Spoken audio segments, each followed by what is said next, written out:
Hello student, स्वागत है आपका द CRS टेक पर। तो हम लेकर आ गए हैं मैराथन क्लास, जिसमें हम साइंस के फिजिक्स पार्ट को कंप्लीट कराएंगे। तो हम चलते हैं पहले चैप्टर पर, जिसका नाम है प्रकाश का परावर्तन तथा अपवर्तन। इसमें हम सबसे पहले पढ़ेंगे प्रकाश क्या होता है, प्रकाश का परावर्तन कैसे होता है और परावर्तन के नियम। तो सबसे पहले हम पढ़ते हैं प्रकाश क्या होता है। तो प्रकाश होता क्या है? प्रकाश एक प्रकार की ऊर्जा होती है जो हमें वस्तुओं को दिखाने में हेल्प करती है। तो इसी प्रकार से हमें पेपर में भी लिखना है, प्रकाश एक ऊर्जा होती है जो हमें वस्तुओं को दिखाने में हेल्प करती है। वास्तविक रूप से प्रकाश एक विकिरण होता है जिसकी रेंज होती है या तरंग दैर्ध्य होती है 3800 एंगस्ट्रॉम से 7800 एंगस्ट्रॉम। कितनी? 3800 एंगस्ट्रॉम से 7800 एंगस्ट्रॉम। एंगस्ट्रॉम तरंग दैर्ध्य का मात्रक होता है और ये दूरी का छोटा मात्रक होता है। तो एक एंगस्ट्रॉम किसके बराबर होता है? 10⁻⁻10 मीटर के बराबर होता है। और प्रकाश की निर्वात में चाल कितनी होती है? निर्वात में प्रकाश की चाल होती है हमारी 3 × 10⁸ मीटर प्रति सेकेंड। ये किसमें है? प्रकाश की निर्वात में चाल है, प्रकाश की निर्वात में चाल। जब हम प्रकाश की निर्वात में चाल लिखते हैं तो इसे हमेशा C से रिप्रेजेंट करते हैं। किससे रिप्रेजेंट करते हैं हम? C से रिप्रेजेंट करते हैं। तो हमें पता चल गया प्रकाश होता क्या है और ये क्या करता है। जब किसी वस्तु से प्रकाश चल के आता है तो हमारी आंखों को संवेदित करता है। उसी प्रकार जब संवेदित हो जाती है हमारी आंख तो हम किसी वस्तु को देख पाते हैं। तो सबसे अच्छा संवेदन कौन करता है हमारी आंख को, या अच्छा फील कौन कराता है? तो वो रंग होता है हरा रंग। तो प्रकाश के बारे में हम समझ चुके हैं प्रकाश क्या होता है। तो अब हम चलते हैं प्रकाश का परावर्तन क्या होता है। तो प्रकाश के परावर्तन में सबसे पहले हमें जब परावर्तन सीखते हैं तो परावर्तन के लिए हमारे पास क्या होता है? कोई चिकनी सतह होनी चाहिए। क्या होनी चाहिए? कोई एक चिकनी सतह होनी चाहिए। अब उस चिकनी सतह पर जब कोई प्रकाश टकराता है, क्या होता है? जब कोई प्रकाश टकराता है तो एक समतल दर्पण बना लेते हैं हम, या कोई परावर्तक पृष्ठ बना लेते हैं जहां पर टकराने के बाद प्रकाश क्या होगा? परावर्तित होगा। मान लीजिए हमारे पास ये M1 M2 नाम का एक परावर्तक पृष्ठ है। क्या है? M1 M2 नाम का एक परावर्तक पृष्ठ है। इस परावर्तक पृष्ठ पर जब कोई प्रकाश किरण आएगी, क्या हुआ? एक प्रकाश किरण आई, आने के बाद यह प्रकाश किरण क्या होगी? परावर्तित हो जाती है। या फिर अगर हमसे पूछी जाए कि प्रकाश के परावर्तन की परिभाषा दीजिए तो क्या करेंगे हम? तो जब कोई प्रकाश किरण चल के क्या करती है? किसी पॉलिशदार या चमकदार पृष्ठ पर आपतित होती है या पड़ती है, तब प्रकाश का उसी माध्यम में वापस लौट जाना जिस माध्यम से प्रकाश आया था, क्या कहलाता है? यह घटना हमारी प्रकाश का परावर्तन कहलाती है। तो इसको हम परिभाषा पेपर में कैसे लिख के आएंगे? तो पेपर में लिख के हम इस प्रकार से आएंगे कि प्रकाश किरण का किसी चिकनी या पॉलिशदार सतह से टकराकर वापस उसी माध्यम में लौट जाना जिस माध्यम से प्रकाश किरण आई थी, उसे प्रकाश का परावर्तन कहते हैं। तो आप लोग प्रकाश का परावर्तन समझ चुके होंगे। तो अब हम देखते हैं प्रकाश के परावर्तन के नियम, जो कि बहुत इंपॉर्टेंट हैं। तो इसके दो नियम होते हैं प्रकाश के परावर्तन के। तो इस चीज की आप हेडिंग डाल के लिख सकते हो और ये पेपर के लिए भी इंपॉर्टेंट है। प्रकाश के परावर्तन के नियम।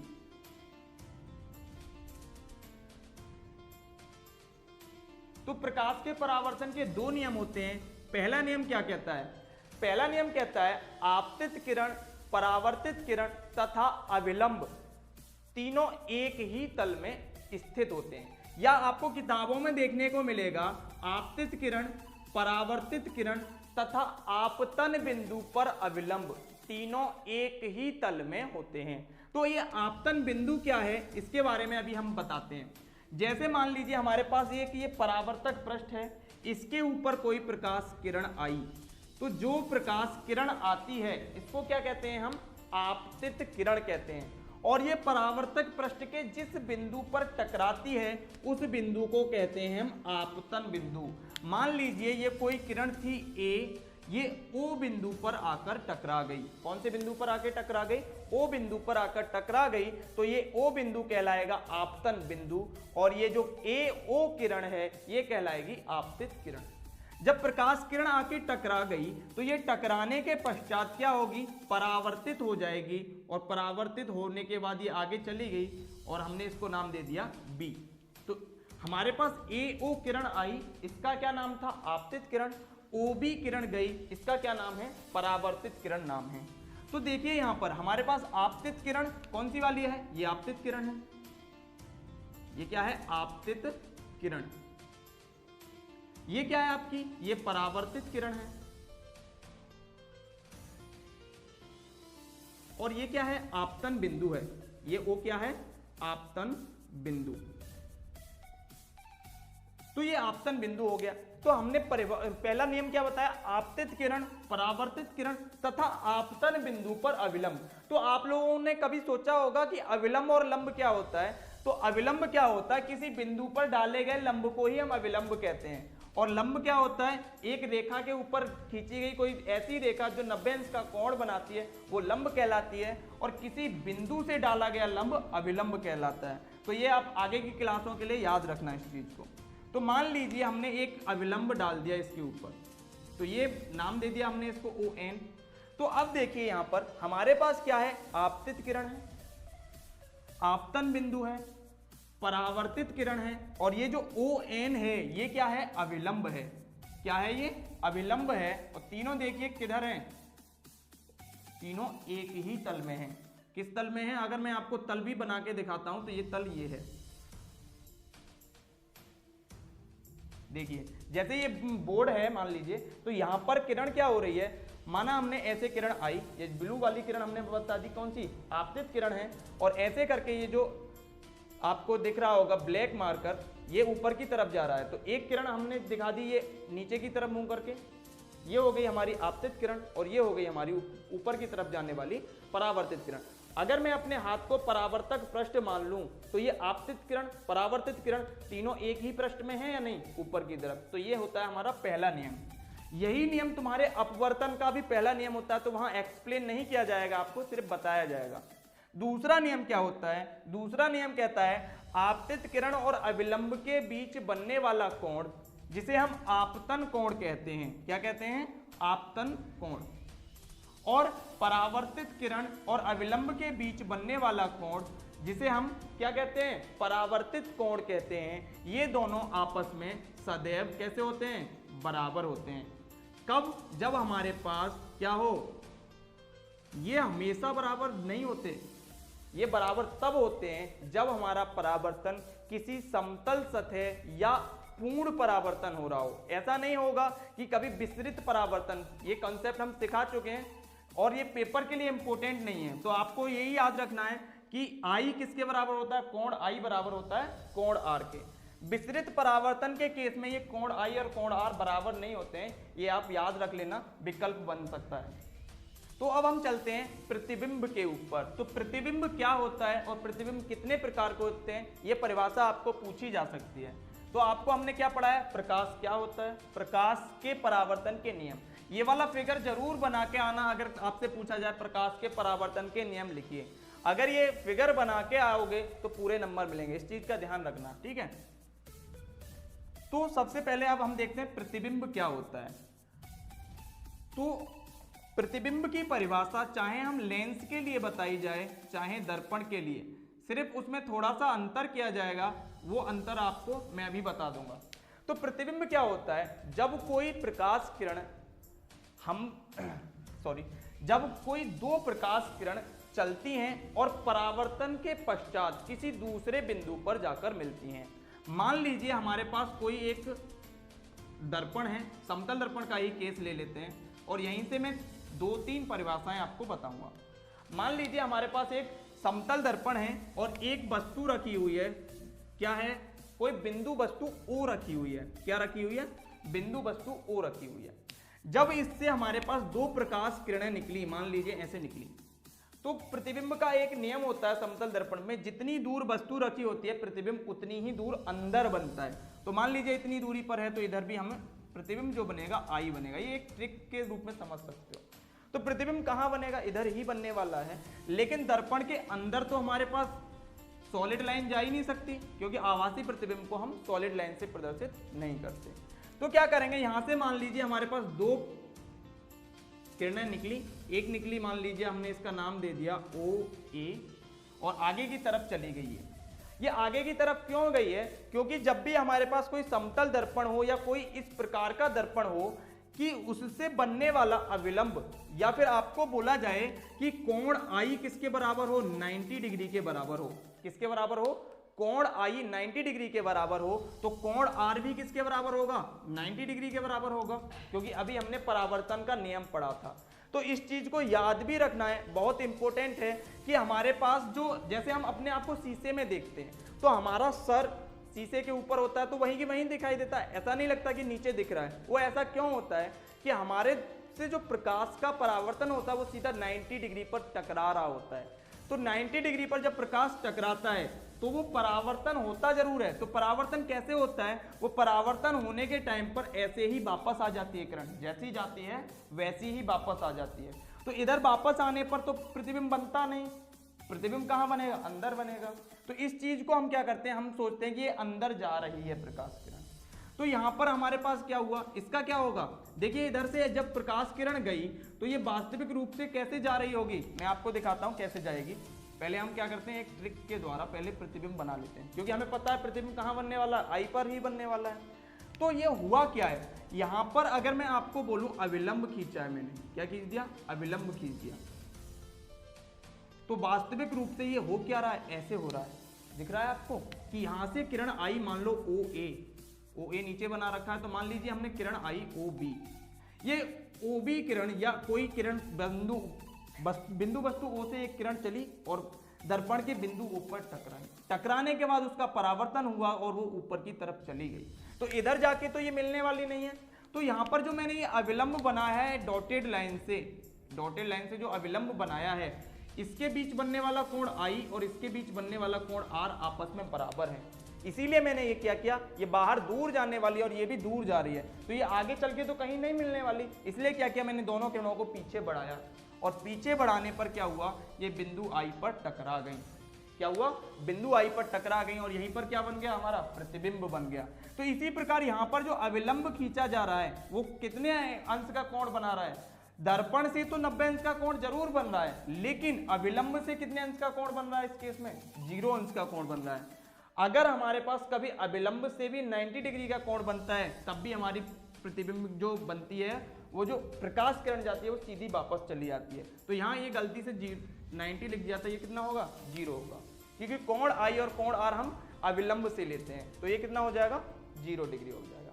तो अब यहाँ से मैं सारे प्रतिबिंब की परिभाषाएं बताऊंगा, लेंस के लिए भी, दर्पण के लिए भी, आभासी प्रतिबिंब, वास्तविक प्रतिबिंब। तो 4 से 5 टॉपिक इस एक ही चित्र से मैं कवर करने वाला हूँ यहाँ। तो सबसे पहले हमने क्या किया, प्रतिबिंब की परिभाषा देते हैं। तो पहले हम दर्पण के लिए बताएंगे, उसी में हम थोड़े से शब्द यूज करके लेंस के बारे में बताएंगे। तो हमारे पास जब दर्पण के लिए परिभाषा बताते हैं तो वो इस प्रकार बताते हैं कि किसी बिंदु वस्तु से चलने वाली 2 प्रकाश किरणें परावर्तन के पश्चात जिस बिंदु पर मिलती हैं या मिलती हुई प्रतीत होती हैं, उस बिंदु को पहली वस्तु का प्रतिबिंब कहते हैं। क्या कहते हैं, प्रतिबिंब कहते हैं। तो ये किसके लिए परिभाषा हुई, प्रतिबिंब के लिए। किस केस में, दर्पण के केस में। अगर यहीं हमारे पास क्या होता, लेंस होता, तो लेंस के लिए परिभाषा कैसी हो जाती, किसी बिंदु वस्तु से चलने वाली प्रकाश किरणें अपवर्तन के पश्चात जिस बिंदु पर मिलती हैं या मिलती हुई प्रतीत होती हैं, उस बिंदु को पहले बिंदु का प्रतिबिंब कहते हैं। प्रतिबिंब इस प्रकार से 2 प्रकार के होते हैं। तो पहला प्रकार होता है हमारा वास्तविक प्रतिबिंब। क्या होता है, वास्तविक प्रतिबिंब।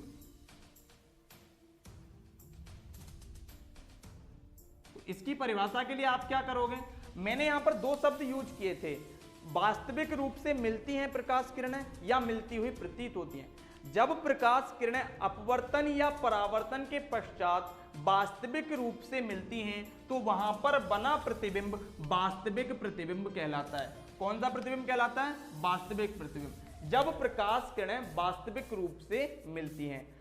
और दूसरा होता है आभासी प्रतिबिंब। तो आभासी सॉरी तो आभासी प्रतिबिंब में क्या होता है, जब प्रकाश किरणें हमारी वास्तविक रूप से ना मिलकर आभासी रूप से मिलती हुई प्रतीत होती हैं, तो उस केस में बने प्रतिबिंब को क्या कहते हैं, आभासी प्रतिबिंब कहते हैं। आभासी प्रतिबिंब की एक खासियत होती है गोलीय दर्पण के केस में। अब हम समतल दर्पण के केस बिल्कुल नहीं सोचेंगे, क्योंकि हमारे सिलेबस में समतल दर्पण है भी नहीं। तो हमारे सिलेबस में क्या है, गोलीय दर्पण है और गोलीय लेंस है। तो गोलीय दर्पण के केस में आपको याद रखना है कि जब भी आपको आभासी प्रतिबिंब दिखाई देगा, वहां पर क्या होगा, प्रतिबिंब सदैव सीधा बनेगा। यह बात आपको याद रखनी है कि आभासी प्रतिबिंब के केस में बनने वाला प्रतिबिंब चाहे लेंस में हो चाहे दर्पण में हो, कैसा बनेगा, सदैव सीधा बनेगा। और वास्तविक प्रतिबिंब सदैव उल्टा बनेगा। इस चीज का याद रखना है, चाहे वो लेंस के लिए हो चाहे दर्पण के लिए हो। वास्तविक प्रतिबिंब और आभासी प्रतिबिंब के बारे में 2 पॉइंट और याद रखने हैं।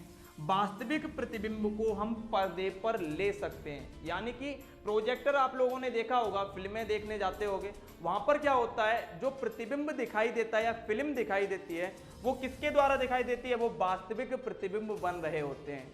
दूसरा आभासी प्रतिबिंब क्या होता है, आभासी प्रतिबिंब को हम पर्दे पर नहीं ले सकते। तो जैसा कि मैंने अभी आपको बताया कि हमारे सिलेबस में समतल दर्पण है नहीं। अभी हमने सीखा प्रकाश क्या होता है, प्रकाश का परावर्तन, परावर्तन के नियम, प्रतिबिंब, प्रतिबिंब के प्रकार। तो अब हम चलते हैं, हमें क्या पढ़ना है, गोलीय दर्पण। तो गोलीय दर्पण क्या होता है, गोलीय दर्पण के क्या प्रकार होते हैं, और सबसे इंपॉर्टेंट इस चैप्टर का टॉपिक है गोलीय दर्पण से बनने वाले प्रतिबिंब। तो गोलीय दर्पण द्वारा जो प्रतिबिंब बनते हैं वो आपके लिए पेपर में देखने को मिल सकता है कि वस्तु मान लीजिए अनंत पे रखिए तो प्रतिबिंब कैसा बनेगा, फोकस पे रखिए कैसा बनेगा। इस टाइप से क्वेश्चन आपको पेपर में देखने जरूर मिलेगा। तो सबसे पहले अब हम देखते हैं गोलीय दर्पण। तो गोलीय दर्पण क्या होता है, जैसे हमारे पास एक समतल दर्पण की परिभाषा बताई थी मैंने आपको कि हम एक कांच की प्लेट लेते हैं, उसकी एक सतह पर पॉलिश करते हैं, दूसरी सतह को परावर्तक के रूप में रखते हैं, तो बन जाता है हमारा समतल दर्पण। उसी प्रकार से हमारा गोलीय दर्पण होता है। तो गोलीय दर्पण में क्या होता है, हमारे पास गोलीय दर्पण के अंदर एक खोखला गोला होता है जिसकी एक सतह पर चांदी या लेड ऑक्साइड की कलई या पॉलिश कर दी जाती है तथा दूसरे पृष्ठ को परावर्तक पृष्ठ बना दिया जाता है। तो इस प्रकार बने गोलीय पृष्ठ या गोलीय परावर्तक पृष्ठ को गोलीय दर्पण कहते हैं। या सबसे सिंपल परिभाषा आप लोग कह सकते हो, एक ऐसा दर्पण जिसका परावर्तक पृष्ठ गोलीय होता है, गोलीय दर्पण कहलाता है। तो एकदम सबसे छोटी परिभाषा हो गई कि एक ऐसा दर्पण जिसका परावर्तक पृष्ठ गोलीय होता है, गोलीय दर्पण कहलाता है। अब गोलीय दर्पण तुम्हारे कितने प्रकार के होते हैं, 2 प्रकार के, जो आपको पढ़ने हैं। तो मैंने अभी आपको गोलीय दर्पण बताया कि गोलीय दर्पण होता क्या है। तो गोलीय दर्पण क्या होता था, किसी खोखले गोले का कटा हुआ एक हिस्सा होता था जिसके एक सिरे पर या एक सतह पर पॉलिश तथा दूसरे सतह को परावर्तक बनाया जाता था। उसी काटने के हिसाब से या ज्यामिति के आधार पर दर्पण बनाए गए हमारे 2, एक बनाया गया अवतल दर्पण और दूसरा बनाया गया उत्तल दर्पण। क्या बनाया गया, उत्तल दर्पण बनाया गया।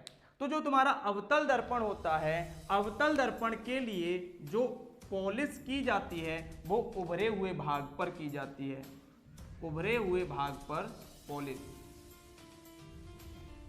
तो इस टाइप से आप ट्रिक लिख सकते हो कि उभरे भाग पर क्या की जाती है, पॉलिश की जाती है।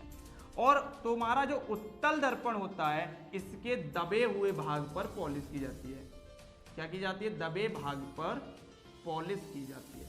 तो इतनी सी चीज आपको याद रखनी है। दूसरी चीज ट्रिक के रूप में भी याद कर सकते हो कि ये क्या होता है, कॉनकेव। क्या होता है, इसका इंग्लिश होता है आपका कॉनकेव। और केव का मतलब क्या होता है, गुफा होता है। केव का मतलब क्या होता है, गुफा होता है। अब इसका जो परावर्तन है वो किसकी वजह से होता है, दबे वाले हिस्से से। तो दबा वाला हिस्सा कैसा बनता है, ऐसा ही बनता है आपको। तो ये क्या हो गई, गुफा जैसा लग रहा है, यानी कैसा लग रहा है आपको, एक दबा हुआ हिस्सा। तो ये किसके लिए हो गया, तुम्हारा अवतल दर्पण के लिए हो गया। क्या हो गया, ये अवतल दर्पण के लिए हो गया। केव से आप समझ जाओगे एक दबा हुआ हिस्सा है, या फिर आप लोग जानते हो अवतल से। दूसरा क्या है, उत्तल दर्पण है, उसका भी हम फिगर बना लेते हैं। तो उत्तल दर्पण का फिगर इस टाइप से बनता है कि इसके दबे हुए हिस्से पर हमने क्या कर दी, चांदी या लेड ऑक्साइड की पॉलिश कर दी गई है। तो ये जो हमने जिस हिस्से पर पॉलिश नहीं की है, ये हिस्से हैं उसके परावर्तक पृष्ठ। तो अब हम चलते हैं, ये जो गोलीय दर्पण है इससे संबंधित कुछ परिभाषाएं होती हैं, जो आपके लिए कुछ परिभाषाएं इंपॉर्टेंट हैं और कुछ परिभाषाएं इंपॉर्टेंट नहीं भी हैं। तो जो इंपॉर्टेंट परिभाषा हैं उनको मैं डिटेल में समझाऊंगा, और जो इंपॉर्टेंट नहीं हैं उन्हें मैं ऐसे ही बता दूंगा। तो सबसे पहले हमारे पास क्या होगा, एक खोखला गोला है। इस खोखले गोले के एक सिरे पर क्या किया है हमने, इसको काट दिया मान लीजिए, और एक सिरे पर क्या कर दिया हमने, पॉलिश कर दी।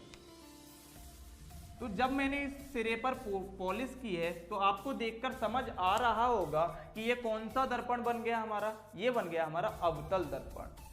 तो हमारे पास ये जहां से इसका एक M1 और M2 एक सिरा दिख रहा है, या फिर ऐसे बोलिए कि जिसको हमने काटा है, ये क्या कहलाता है, दर्पण का द्वारक कहलाता है। क्या कहलाता है, दर्पण का द्वारक।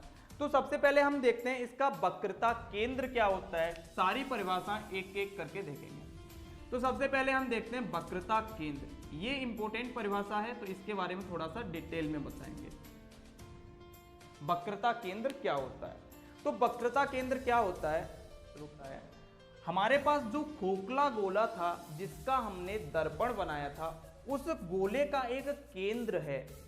तो कोई भी गोला हो या वृत्त हो, उसका केंद्र होता है। तो उसी प्रकार जो वक्रता केंद्र क्या होता है, जिस खोखले गोले का दर्पण बनाया जाता है, उस खोखले गोले का केंद्र वक्रता केंद्र कहलाता है। तो दूसरा पॉइंट चलते हैं हम इसकी वक्रता त्रिज्या पर। दूसरा पॉइंट क्या होगा, वक्रता त्रिज्या।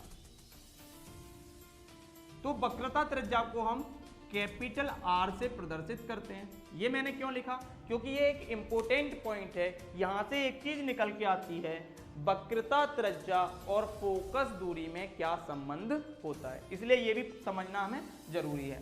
तो हमारे पास जो वक्रता त्रिज्या होती है, ये भी उस खोखले गोले की त्रिज्या होती है जिसका लेंस कटा होता है, या जिस खोखले गोले को काटकर लेंस बनाया जाता है, उस खोखले गोले की त्रिज्या को वक्रता त्रिज्या कहते हैं, या दर्पण की वक्रता त्रिज्या कहलाती है। इसे हम R से प्रदर्शित करते हैं। अब बात करते हैं तीसरे पॉइंट की, जो कि है आपका ध्रुव।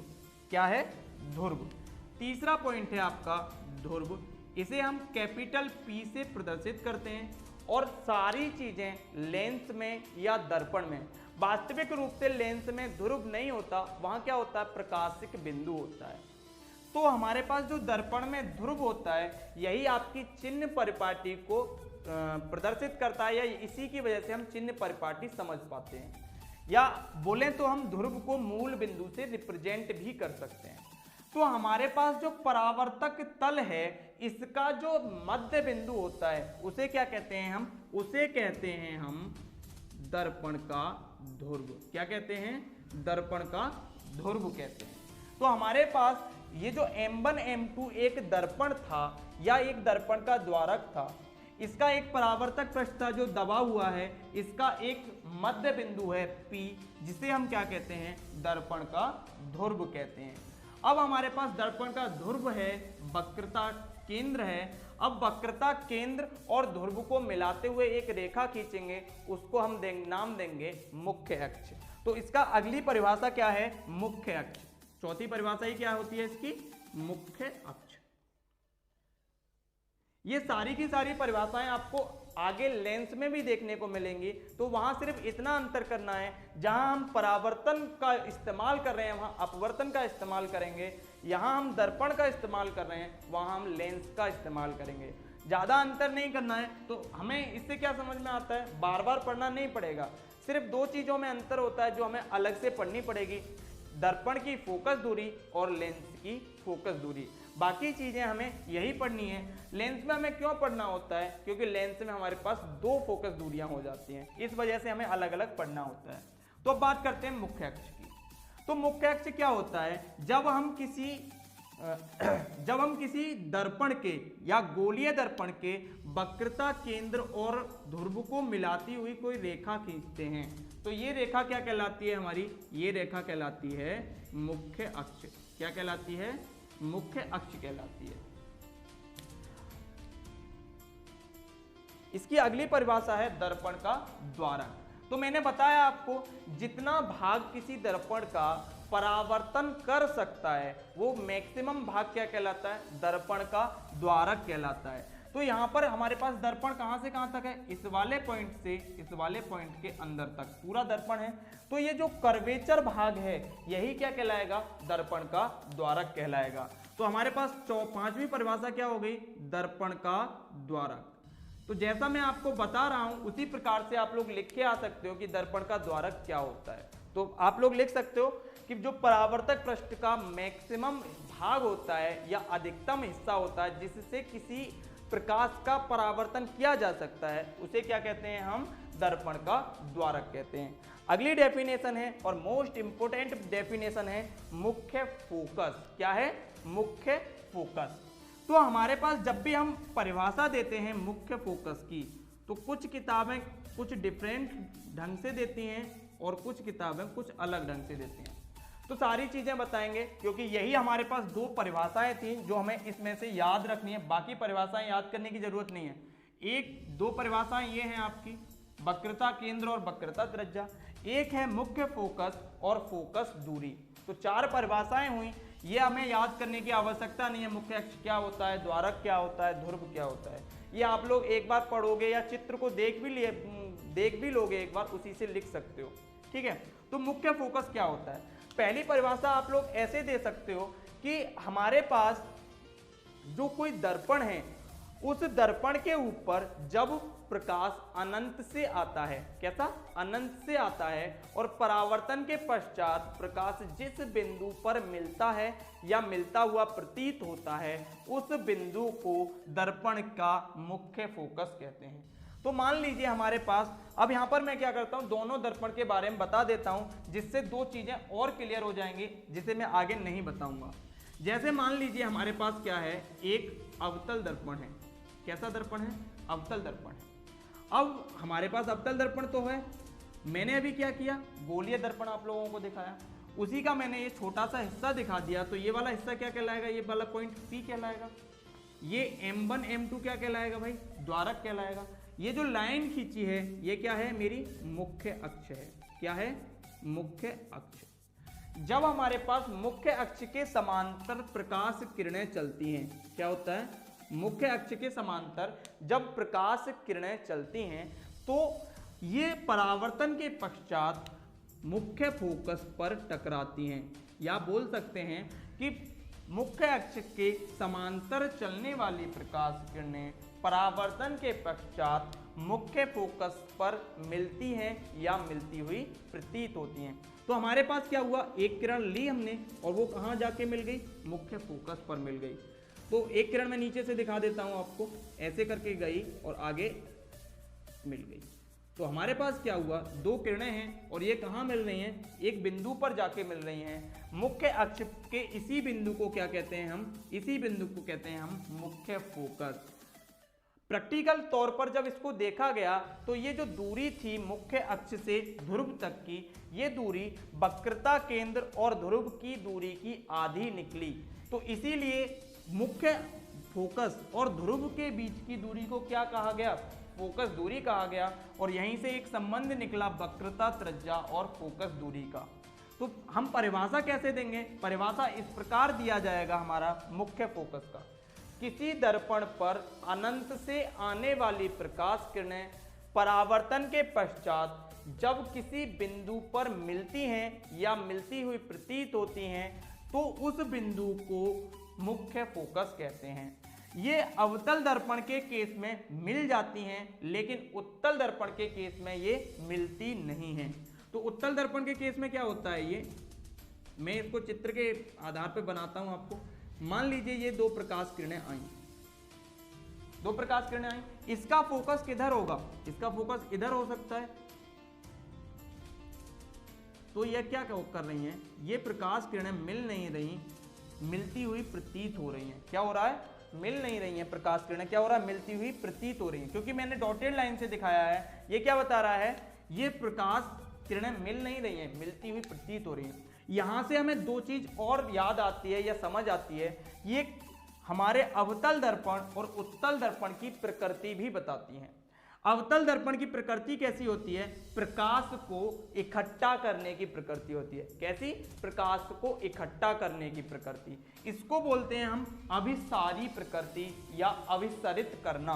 प्रकाश का अवतल दर्पण क्या करता है, अभिसरित करता है प्रकाश को, और उत्तल दर्पण क्या करता है, प्रकाश को अपसरित करता है या अपसारी करता है। तो प्रकाश को फैलाने का काम कौन करता है, उत्तल दर्पण करता है, और प्रकाश को इकट्ठा करने का काम कौन करता है, अवतल दर्पण करता है। तो यहां से आप अपसारी और अभिसारी का भी कॉन्सेप्ट सीख चुके हो।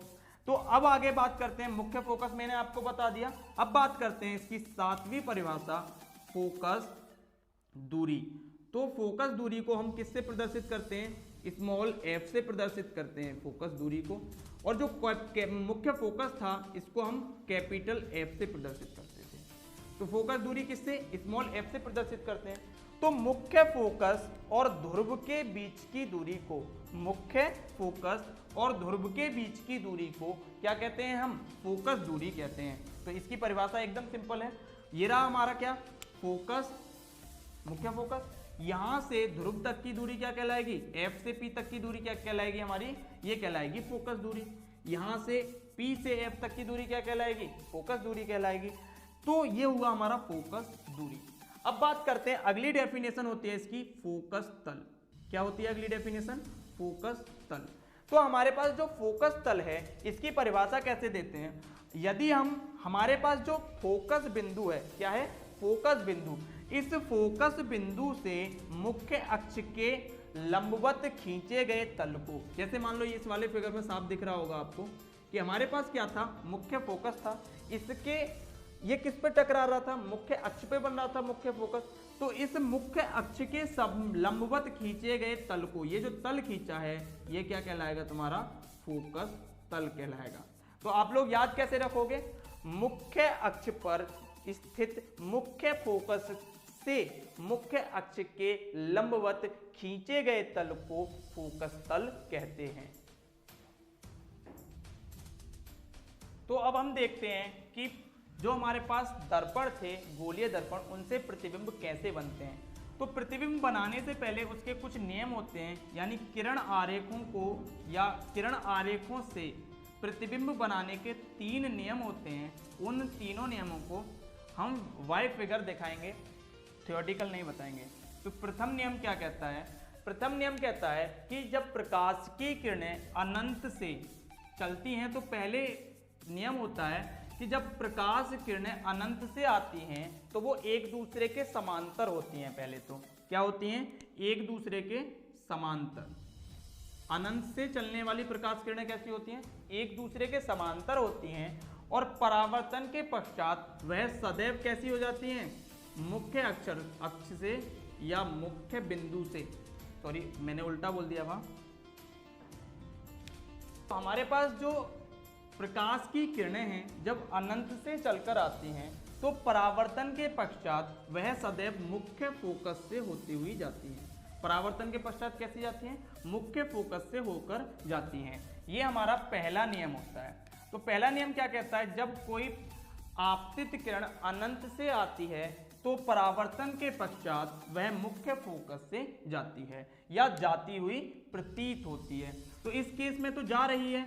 अगर हमारे पास यहाँ क्या होता, उत्तल दर्पण होता, कौन सा दर्पण होता, उत्तल दर्पण होता, तो हमने क्या किया, उत्तल दर्पण का बनाया ये मुख्य अक्ष, अनंत से कोई प्रकाश किरण आई, आने के पश्चात ये क्या होगा, मुख्य फोकस से जाती हुई प्रतीत होगी।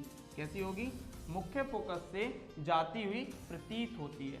तो ये हमारा क्या था, मुख्य फोकस था। कोई किरण आ गई, मान लो ए बी, ये क्या हुआ, परावर्तन हुआ, परावर्तन के पश्चात क्या हुआ, मुख्य फोकस पर जाती हुई प्रतीत हो रही है, या अब हमारी आंख इधर होगी तो हमें क्या लगेगा, मुख्य फोकस से आती हुई प्रतीत होगी, और इधर वास्तविक रूप में मुख्य फोकस से आती हुई प्रतीत आ रही है, इधर आएगी और उधर आती हुई प्रतीत होगी। तो ये पहला नियम होता है कि हमारे पास अनंत पर रखी वस्तु का प्रतिबिंब, या बोले अनंत पर रखी वस्तु से चलने वाली प्रकाश किरणें सदैव परावर्तन के पश्चात मुख्य फोकस से जाती हैं। ये लेंस के लिए भी होता है, सिर्फ एक शब्द को अलग करना है कि मुख्य अक्ष के समांतर या अनंत से आने वाली प्रकाश किरणें अपवर्तन के पश्चात लेंस के द्वितीय फोकस से जाती हैं या जाती हुई प्रतीत होती हैं। तो ये हमारा पहला नियम लेंस के लिए भी लागू होता है और दर्पण के लिए भी लागू होता है। बात करते हैं दूसरे नियम की। दूसरा नियम यह कहता है हमारा कि यदि कोई प्रकाश किरण जब आपतन हो रहा है उस प्रकाश किरण का, या आपतित हो रही है, अगर हमारे पास कोई आपतित प्रकाश किरण मुख्य फोकस से जा रही है, क्या हो रहा है, मुख्य फोकस से जा रही है, तो वह परावर्तन के पश्चात मुख्य अक्ष के समांतर हो जाती है। कैसी हो जाती है, मुख्य अक्ष के समांतर हो जाती है।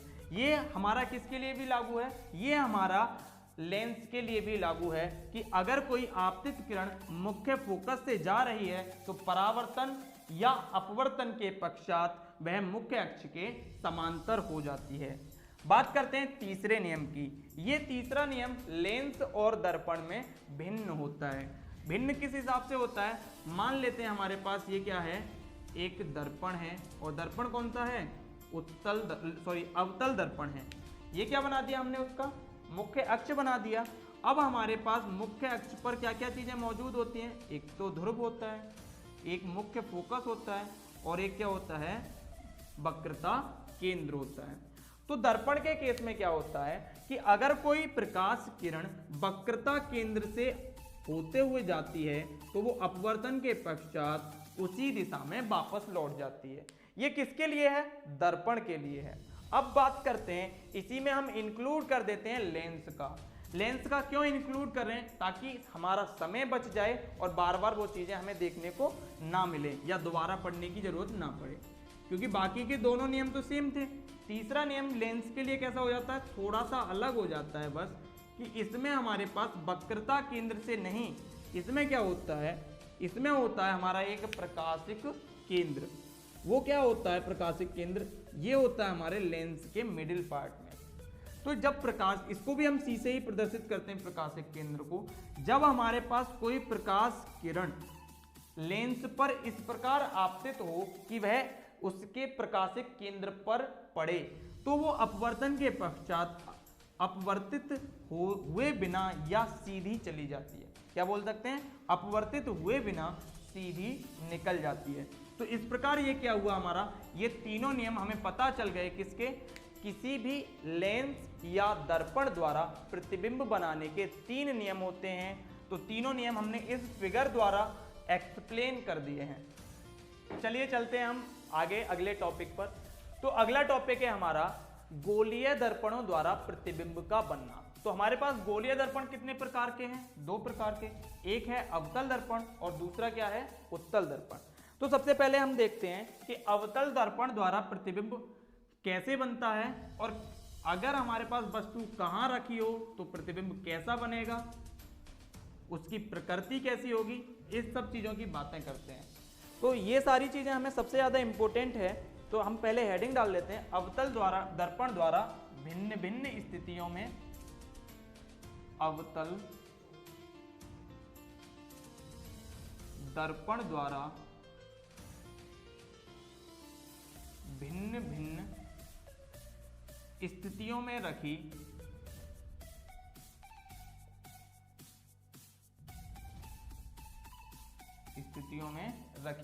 वस्तुओं का प्रतिबिंब।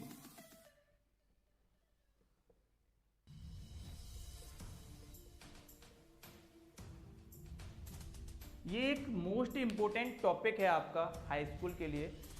तो हमारे पास अवतल दर्पण लेना है और वस्तु की स्थिति को बदलना है।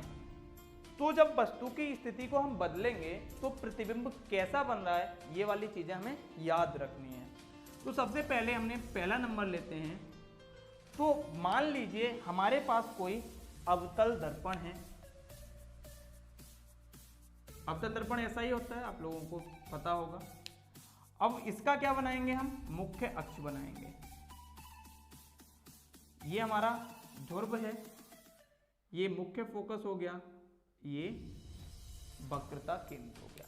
हमारे पास जब कोई अवतल दर्पण होता है उसका मुख्य फोकस, वक्रता केंद्र लेफ्ट साइड होते हैं।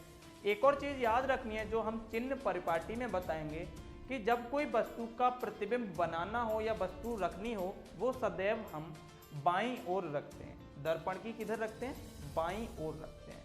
तो मान लीजिए हमारे पास कोई वस्तु अनंत पर रखी है। कहाँ रखी है, अनंत पर रखी है।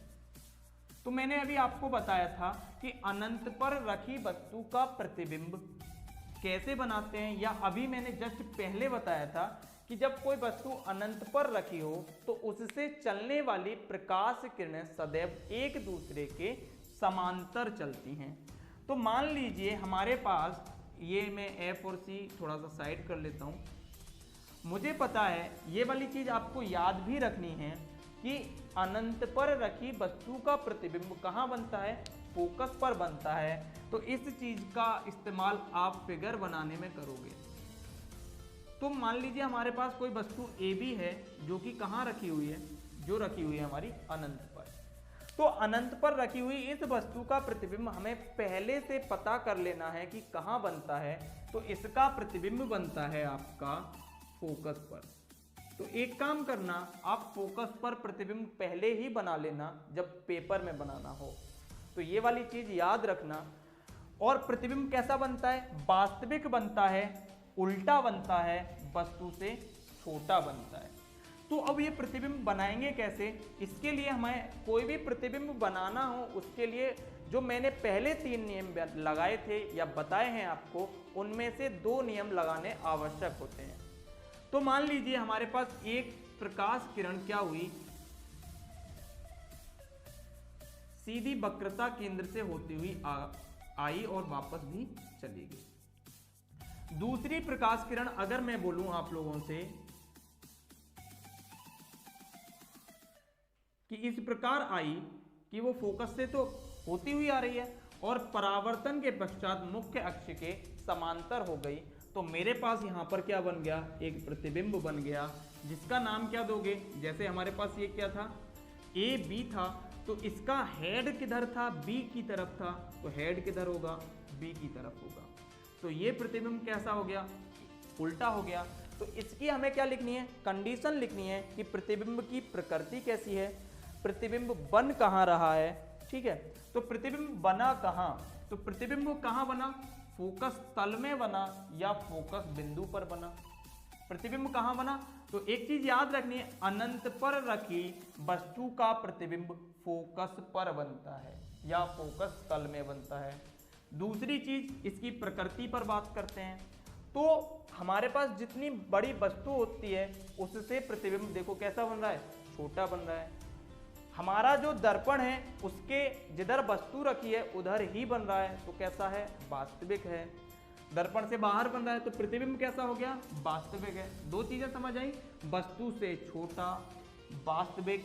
तीसरी चीज क्या है, उल्टा, क्योंकि ये ऊपर की तरफ है हेड करके, ये नीचे की तरफ हेड करके है। तो ये प्रतिबिंब कैसा हो गया, वास्तविक हो गया, उल्टा हो गया, छोटा हो गया। स्थिति कहाँ हो गई, फोकस तल में हो गई या फोकस बिंदु पर हो गई। अभी वस्तु हमने क्या रखी, कहाँ रखी थी, अनंत पर। अब एक एक स्टेप करके हम वस्तु को पास लेकर आएंगे और प्रतिबिंब को उस हिसाब से देखेंगे। अब बात करते हैं दूसरी कंडीशन पर। पहले हमारे पास कंडीशन क्या थी, वस्तु कहाँ है, अनंत पर। वस्तु कहाँ रखी है, अनंत पर। तो वस्तु की स्थिति कहाँ है, वस्तु है तुम्हारी अनंत पर। प्रतिबिंब कहाँ बन रहा है हमारा, प्रतिबिंब बना है फोकस पर या फोकस तल में। ठीक है, तो लिख सकते हो आप फोकस तल में। और भी चीजें ऐसे ही इंक्लूड करते जाएंगे और इस फिगर को मिटाते हैं। ठीक है, अब क्या करेंगे, वस्तु कहाँ है ये पता चला, प्रतिबिंब कहाँ है ये पता चला। अब ये वाला फिगर हम ऐसे ही बनाते हैं फिर से। अब हमारे पास क्या है, फिर से अवतल दर्पण की बात हो रही है, तो हम क्या लेंगे, अवतल दर्पण लेंगे एक। तो एक अवतल दर्पण लिया, ठीक। अब इस अवतल दर्पण का हमने एक मुख्य अक्ष खींच दिया, इसका F होगा और इतनी ही दूरी पर फिर क्या हो जाएगा, C हो जाएगा। अभी वस्तु रखी थी हमने वो अनंत पर, अब वस्तु को एक स्टेप अंदर लेके आए। मान लिया हमने वस्तु कहाँ ले आए, वस्तु लेकर आ गए हम अनंत और वक्रता केंद्र के मध्य। कहाँ ले आए, अनंत और वक्रता केंद्र के मध्य। अब यहां से मैं एक ट्रिक आप लोगों को बताऊंगा क्या होगा। जैसे जैसे वस्तु हमारी प्रतिबिंब की ओर चलेगी, वस्तु किधर चल रही है, प्रतिबिंब की ओर, वैसे वैसे प्रतिबिंब किधर चलेगा, अनंत की ओर। प्रतिबिंब किधर चलेगा, अनंत की ओर चलेगा। ये वाली चीज याद रखनी है। जैसे जैसे वस्तु को हम दर्पण के पास लेके आएंगे, प्रतिबिंब अनंत की ओर चलता जाएगा, ठीक है। अब एक समय ऐसा आएगा जब हमारे पास वस्तु कहाँ रखी होगी, वक्रता केंद्र पर रखी होगी, उस समय हमारा प्रतिबिंब भी वक्रता केंद्र पर बनेगा, उसके बराबर का बनेगा, बस अंतर क्या होगा, वो उल्टा होगा। ये सारी चीजें पॉइंट बाय पॉइंट चलती हैं। अगर मैं इस फिगर को एक पॉइंट के हिसाब से मार्क करूं तो देखो होगा क्या, एक स्थिति क्या हो गई, अनंत वाली हो गई, दूसरी स्थिति क्या हो गई हमारी, अनंत और वक्रता केंद्र के बीच हो गई, तीसरी स्थिति क्या हो गई हमारी, खुद वक्रता केंद्र हो गया, चौथी स्थिति क्या हो गई हमारी, चौथी स्थिति हो गई वक्रता केंद्र और फोकस, पांचवी स्थिति क्या हो गई, खुद फोकस, और छठी स्थिति क्या हो गई हमारी, फोकस और ध्रुव। तो इतने ही तो हमारे प्रतिबिंब भी बनते थे 6, तो इनका ही इस्तेमाल करना है। तो मैंने जो ये रेड से दिखाया, ये वस्तु की स्थिति दिखाते जा रहा हूं मैं। अगर मैं आप लोग समझो कि वस्तु ऐसे करके हम दिखाते जा रहे हैं, तो पहली स्थिति में जब हमारी वस्तु रखी थी तो प्रतिबिंब कहाँ बना था, F के पास। कहाँ बना था, फोकस पे बना था। जब वस्तु दूसरी स्थिति में आ जाएगी तो 4 के नीचे समझ लो इस तरह। अब हमारे पास वस्तु यहां तीसरे स्थान पे आ गई तो ये भी तीसरे पे पहुंच जाएगी। अब यदि वस्तु चौथे स्थान पर पहुंच जाए, यानी वक्रता केंद्र और फोकस के बीच पहुंच जाए, तो प्रतिबिंब बनेगा तुम्हारा अनंत और वक्रता केंद्र के मध्य। अब वस्तु पांचवी स्थिति पर पहुंच गई तो प्रतिबिंब पहुंच जाएगा अनंत पर। कहां पहुंच जाएगा, अनंत पर। तो इस फिगर के द्वारा हमने 5 प्रतिबिंब बनाना सीख लिया, उनकी स्थिति ज्ञात करना सीखा है हमने, इनका छोटा बड़ा उल्टा होना। अभी मैं इसी फिगर से सब कुछ बताने वाला हूं, तो इस फिगर को बड़े ध्यान से देखना है, बाकी मैं फिगर डायरेक्ट बनाऊंगा आपको। अब वस्तु कहां पहुंच गई, ध्रुव और फोकस दूरी के बीच पहुंच गई, तो अब अनंत से इधर तो शिफ्ट हो नहीं सकता है, तो छठे पॉइंट पर जो हमारा प्रतिबिंब है वो कहां पहुंच जाता है, वो पहुंच जाता है यहां दर्पण के अंदर पहुंच जाता है, जिसे क्या कहते हैं हम, आभासी प्रतिबिंब कहते हैं। तो इसका आप चाहो तो स्क्रीनशॉट ले लेना, ये बहुत काम का है आपके लिए, ठीक है। तो हमारे पास छठे पे क्या हो जाएगा, वो अंदर चला जाएगा। अब बात करते हैं इसकी जो साइज है, इसका सीधा होना या उल्टा होना है। तो आप अनंत के लिए तो समझ चुके हो कि साइज कैसा था, छोटा था, उल्टा था, वास्तविक था। जितने प्रतिबिंब दर्पण के लेफ्ट हैंड की तरफ बन रहे हैं वो सभी वास्तविक हैं, जो राइट हैंड की तरफ बन रहा है वो आभासी है। तो एक ही प्रतिबिंब है जो छठी स्थिति में बन रहा है, वो कैसा है, आभासी। तो एक के बारे में हम जान चुके, ये कंप्लीट हो गया, एक के बारे में समझ लो। जब बात दूसरे की होगी तो दूसरा प्रतिबिंब इसी में बना के अभी दिखाएंगे आपको। दूसरे में प्रतिबिंब कहां बन जाएगा, दूसरे में हमारे पास प्रतिबिंब छोटा ही बनेगा। कैसा बनेगा, छोटा ही बनेगा। प्रतिबिंब तब तक छोटा बनता है जब तक वस्तु वक्रता केंद्र पर ना आ जाए। जैसे ही वक्रता केंद्र पर आएगी प्रतिबिंब कैसा हो जाएगा, बराबर हो जाएगा। और देखो तीसरा और तीसरा एक दूसरे के ऊपर नीचे ही है, तो वक्रता केंद्र पर रखी वस्तु का प्रतिबिंब वक्रता केंद्र पर ही बनता है। उल्टा बनेगा, वस्तु के आकार का बनेगा, वास्तविक बनेगा। वास्तविक तो आप समझ ही गए हो, जितने लेफ्ट में बने वो सब वास्तविक, जो राइट में बन रहा है वो आभासी, जो अंदर बन रहा है। चौथा पॉइंट, अब हम आ गए वक्रता केंद्र से अंदर की ओर दर्पण के पास, तो अब प्रतिबिंब का साइज बढ़ना शुरू हो जाएगा। तो जैसे ही हम यहां आए चौथे पॉइंट पर, तो प्रतिबिंब बनेगा अनंत और वक्रता केंद्र के मध्य। इसका आकार वस्तु के आकार से बड़ा होगा, लेकिन होगा कैसा, उल्टा ही होगा।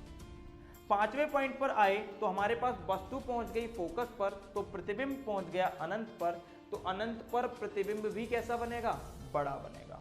अब छठा पॉइंट आए, तो छठे पॉइंट पर जैसे ही आए हम फोकस और ध्रुव के मध्य, तब प्रतिबिंब के लिए वास्तविक के लिए कोई जगह बची ही नहीं, तो प्रतिबिंब पहुंच जाएगा आभासी या दर्पण के अंदर। जब ये दर्पण के अंदर पहुंच गया तो प्रतिबिंब कहां बन जाएगा, दर्पण के अंदर।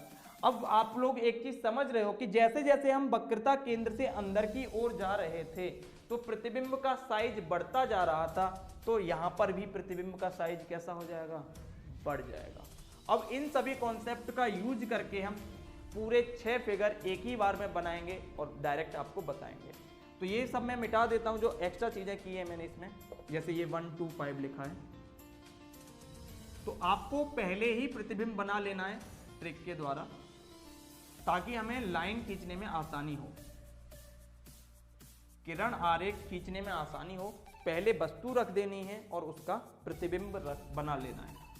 तो हमारे पास दूसरी स्थिति थी अनंत और वक्रता केंद्र के मध्य, तो वस्तु का प्रतिबिंब बन जाएगा वक्रता केंद्र और फोकस के मध्य। अब क्या करोगे, अभी मैंने बताया था 2 नियम होने चाहिए, तो एक नियम लगाओ यहां पर कि वस्तु हमारी कहां से चली, फोकस से चली। मान लो कहां से चली, फोकस से चली। चलने के बाद सीधी किधर चली गई, सीधी चली गई हमारी मुख्य अक्ष के समांतर। यहां से आई, परावर्तित हुई मुख्य अक्ष के समांतर। ये जो FC पॉइंट है ना, इनको आप बाद में देना, पहले किरण आरेख बना लेना पेपर में, उसके बाद लिखना इन सब चीजों को। अब दूसरी किरण कहां से आ रही है भाई, दूसरी किरण को हम सीधे मिला देते हैं और इसको हम बताएंगे भाई ये पॉइंट है हमारा वक्रता केंद्र। जहां से ये होते हुए जा रही है, ये एक ट्रिक के रूप में याद रख लेना ताकि हमें फिगर बनाने में बड़ी आसानी हो जाएगी। तो ये पॉइंट हो गया हमारा C, तो ये क्या हो गए, ये जैसे ही C से होते हुए गई है और C से होते हुए वापस चली जाएगी, क्योंकि हमने अभी नियम बताए थे। क्या बताया था कि किरण अगर वक्रता केंद्र से होते हुए जाती है तो परावर्तन के पश्चात भी वैसे ही चली जाती है। तो हमारे पास ये प्रतिबिंब बन गया AB, अगर ये वस्तु थी तो इसका छोटा प्रतिबिंब बन गया A' B'। शायद मैंने पिछले फिगर में AB ही लिख दिया था, तो वहां भी क्या लिखना है आपको, A' B' लिखना है। ठीक है, अब वस्तु कहां पहुंच गई हमारी, 2 कंडीशन हो गई। तीसरी कंडीशन की बात करते हैं। तो तीसरी कंडीशन में क्या होगा, वस्तु पहुंच जाएगी तुम्हारी वक्रता केंद्र पर। कहां पहुंच जाएगी, वक्रता केंद्र पर पहुंच जाएगी वस्तु। अब वस्तु पहुंच गई तुम्हारी वक्रता केंद्र पर। वक्रता केंद्र पर रखी वस्तु का प्रतिबिंब कैसा बनता है, उसी के बराबर का बनता है। ये हमारे पास क्या है, वक्रता केंद्र है। ये तो अब हमें लिखना ही पड़ेगा वक्रता केंद्र। फोकस लिखने की अभी भी जरूरत नहीं है, लेकिन P लिख सकते हैं। तो हमारे पास क्या हुआ, यहीं क्या बनानी है, हमें वस्तु का प्रतिबिंब बनाना है। तो क्या करोगे, यहां पर अगर मैं आपसे बोलूं कि कोई प्रकाश किरण फोकस से होती हुई गई, कैसी गई, फोकस से होती हुई गई, या फिर ऐसे समझो एक प्रकाश किरण मुख्य अक्ष के समांतर, दूसरी प्रकाश किरण आप लोगों को सीधी फोकस से होती हुई दिखा देनी है। अब दिखा दीजिए, देखो इसमें क्या किया है मैंने, एक किरण मैंने मुख्य अक्ष के समांतर दिखाई है। ये मान लीजिए अगर मेरे पास वस्तु थी A और B, मैंने एक किरण मुख्य अक्ष के समांतर दिखाई। समांतर मुख्य अक्ष की किरण कैसी जाती है, फोकस से होते हुए जाती है, तो ये निकल गई। दूसरी प्रकाश किरण मैंने मुख्य अक्ष से होते हुए आपतित की, परावर्तन के पश्चात वो मुख्य अक्ष के समांतर हो गए। तो ये कहाँ मिल रही हैं, किसी एक पॉइंट पर मिल रहे हैं जिसको हमने BA' नाम दिया है, और इसको ऊपर क्या हो गया, B' हो गया। तो यहाँ भी क्या हो गया, वस्तु का आकार देखो लगभग बराबर ही दिख रहा है, और क्या दिख रहा है इसमें साथ में, उल्टा दिख रहा है, वास्तविक दिख रहा है। सारी कंडीशन बता चुके हैं। अब क्या करेंगे हम, वक्रता केंद्र और फोकस के मध्य लाएंगे। अब प्रतिबिंब लाएंगे वक्रता केंद्र और फोकस के मध्य। तो आप लोग ये फिगर देखते रहना। वक्रता केंद्र और फोकस के मध्य आ गया। तो यहां भी हमें फोकस वाला चित्र नहीं लिखना है, बस ये हो गया हमारा। अगर लिखना भी चाहो तो लिख सकते हो, लेकिन फिगर को ध्यान में रखना है बस। तो हमारे पास मान लीजिए एक ये वस्तु है ए बी। अब इसका फिगर बनेगा कहां, इसका फिगर हमारा बनेगा अनंत और वक्रता केंद्र के मध्य। बड़ा बनेगा, अभी आपको बताया था मैंने। तो इसके लिए अब दिमाग में सोचो, हमें ये कभी नहीं सोचना कौन कौन से नियम लगाने हैं, ये सोचो कि यहाँ किरण कब टकरा सकती हैं एक दूसरे से। तो कोई किरण ऐसी तो आ नहीं सकती कि वो वक्रता केंद्र पर होते हुए जाए। तो क्या हो सकता है इस केस में, एक हो सकता है कि समांतर जाए और मुख्य अक्ष के से होती हुई चली जाए, दूसरी मुख्य अक्ष से जाए और समांतर होते हुए चली जाए। तो ये और भी आसान हो गया उस हिसाब से। इसको मैं दूसरे मार्कर से दिखाता हूँ। तो एक किरण हमारे पास कैसी हो सकती है, इससे समांतर जाने वाली हो सकती है। तो ये जो समांतर जाती है वो किरण सदैव कैसी होती है, वो मुख्य अक्ष से आई हुई होती है। अब हमारे पास ये तो आई हुई दिख गई, और दूसरी कैसी हो सकती है, ऐसे हो सकती है। तो देखो कैसा सुंदर सा चित्र दिख रहा है आपको, ठीक है। आप लोग इस चीज का विशेष ध्यान रखना फिगर बनाते टाइम, और उसके बाद ही आप इनका नाम दोगे, एफ पी जो भी नाम देना है। आप पैमाने से नाप के चित्र बनाओगे तो एकदम एग्जैक्ट बनेगा, इसमें जैसा दिखाई दे रहा है। तो देखिए इसमें भी कैसा है, सीधा उल्टा है, वस्तु से बड़ा हो गया। आगे फोकस पे रखोगे तो जो वस्तु हैं या किरण हैं वो आगे मिलेंगी ही नहीं। तो इसको मैं कंप्लीट करा ही देता हूं। इस बार क्या करते हैं, वस्तु को रखते हैं फोकस पर। वस्तु को कहां रखते हैं, फोकस के ऊपर रखते हैं। और जब वस्तु फोकस के ऊपर रखी होगी तो उसका प्रतिबिंब कहां बनता है, उसका प्रतिबिंब बनता है अनंत पर। तो ये तो इस बार F को फिक्स करना पड़ेगा हमें। तो अनंत पर बनने वाला जो प्रतिबिंब होता है वो कैसा होता है, उसमें ऐसा दिखाते हैं कि प्रकाश किरणें मिल नहीं रही हैं। फोकस पे रखी हुई वस्तु का प्रतिबिंब कैसा बनेगा, अनंत पे बनेगा। तो ये कब हो सकता है, ये हम दिखा सकते हैं एक बार हमें दिखाने के लिए क्या कर सकते हैं कि कोई प्रकाश किरण फोकस से गई, या सॉरी मुख्य अक्ष के समांतर गई, और मुख्य अक्ष के समांतर जाने वाली प्रकाश किरण कैसी हो जाती है, फोकस से होते हुए जाएगी। इतनी चीज क्लियर। दूसरी चीज क्या करोगे, एक हमारे पास यहाँ क्या है, सीधी गई प्रकाश किरण, और ये मान लिया मैंने वक्रता केंद्र। क्या मान लिया, वक्रता केंद्र मान लिया। तो यहाँ पर ये कैसी दिख रही है आपको, समांतर दिख रही है। कैसी दिख रही है, समांतर दिखाई दे रही है। तो समांतर किरणें कभी आगे मिलती नहीं है। जब ये कभी आगे मिलेंगी नहीं तो इसका प्रतिबिंब कहां मान लिया जाएगा, अनंत मान लिया जाएगा। अब चलते हैं हम अवतल दर्पण से बनने वाले प्रतिबिंब की अंतिम स्थिति पर। जब हमारे पास वस्तु की स्थिति कहां होगी, फोकस और ध्रुव के मध्य। जब हमारे पास वस्तु फोकस और ध्रुव के मध्य रखी जाती है तब प्रतिबिंब हमारा आभासी बनता है, सीधा बनता है और वस्तु से बड़ा बनता है। तो इस चीज का हमें ध्यान रखना है। तो सीधा भी बनता है, वस्तु से बड़ा भी बनता है। तो ये क्या है, ध्रुव हो गया, ये फोकस हो गया। अब हमने क्या किया, वस्तु को रखा है फोकस और ध्रुव के मध्य। जब हमारे पास वस्तु फोकस और ध्रुव के मध्य रखी जाती है तब हमारे पास प्रतिबिंब इधर कहीं बनेगा आगे। तो हमारे पास हुआ क्या है इसमें, जब हमारे पास कोई वस्तु फोकस और ध्रुव के मध्य रखी गई तो इसकी दो ही नियम लग सकते थे। एक तो हमारा वक्रता केंद्र वाला लगा, तो वक्रता केंद्र की से जाती हुई और आती हुई किरण ऐसे ही जानी चाहिए। दूसरा क्या लगाया जा सकता है, दूसरा एक समांतर किरण ली मुख्य अक्ष के, परावर्तन के पश्चात वो कैसी जाएगी, फोकस से होती हुई जाएगी। तो ये आगे की तरफ फैलती हुई चली जाएगी। कैसी, फैलती हुई। आगे की तरफ कैसी चली जाएगी, फैलती हुई चली जाएगी, जिसकी वजह से ये दूरी बढ़ती चली जाएगी। तो आगे की तरफ हम क्या करते हैं, इसको हम अंदर की ओर बढ़ाने की कोशिश करते हैं। तो जब हम इसको अंदर की ओर बढ़ाएंगे तो ये कहीं ना कहीं काट जाएगा। तो ये वस्तु हमारी कैसी बन जाती है, आभासी प्रतिबिंब बन जाता है। आभासी प्रतिबिंब को हम डॉटेड लाइन से भी दिखाते हैं और देखिए इसमें जैसा हमारा प्रतिबिंब वस्तु का हेड था ऊपर की तरफ, प्रतिबिंब का हेड भी हमारा ऊपर की तरफ ही बनता है। तो इस प्रकार फोकस और ध्रुव के मध्य रखी वस्तु का प्रतिबिंब आभासी वस्तु से बड़ा और सीधा बनता है। ठीक है, तो ये सारी कंडीशन आपको याद रखनी है और प्रतिबिंब कैसे बनाया, कौन से किरण आरेख का इस्तेमाल किया है, वो सारी चीजें आपको याद रखनी है। अब हम बात करते हैं उत्तल दर्पण की।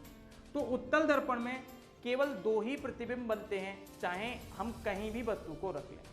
अगर वस्तु हमारी अनंत पर रखी हो, कहाँ रखी हो, वस्तु अगर हमारी अनंत पर रखी हो तो उसका प्रतिबिंब हमेशा कहाँ बनता है, ये हमने क्या बना लिया, उत्तल दर्पण बना लिया। वस्तु अगर अनंत पर रखी है तो प्रतिबिंब बनाने के लिए जो प्रकाश किरणें चलेंगी वो मुख्य अक्ष के समांतर अगर चलाते हुए मान ली जाए तो उत्तल दर्पण से होता क्या है, हमारे पास ये कैसा प्रतिबिंब होता है, ये एक अपसारी नेचर का दर्पण होता है। तो जब ये अपसारी नेचर का दर्पण है तो इसकी प्रकाश किरणें बाहर की तरफ तो फैलती हुई दिख रही होंगी हमें, लेकिन जब इससे प्रतिबिंब बनाना है तो ये अंदर की तरफ मिलेंगी, तो ये एक फोकस बिंदु पर जाके बना।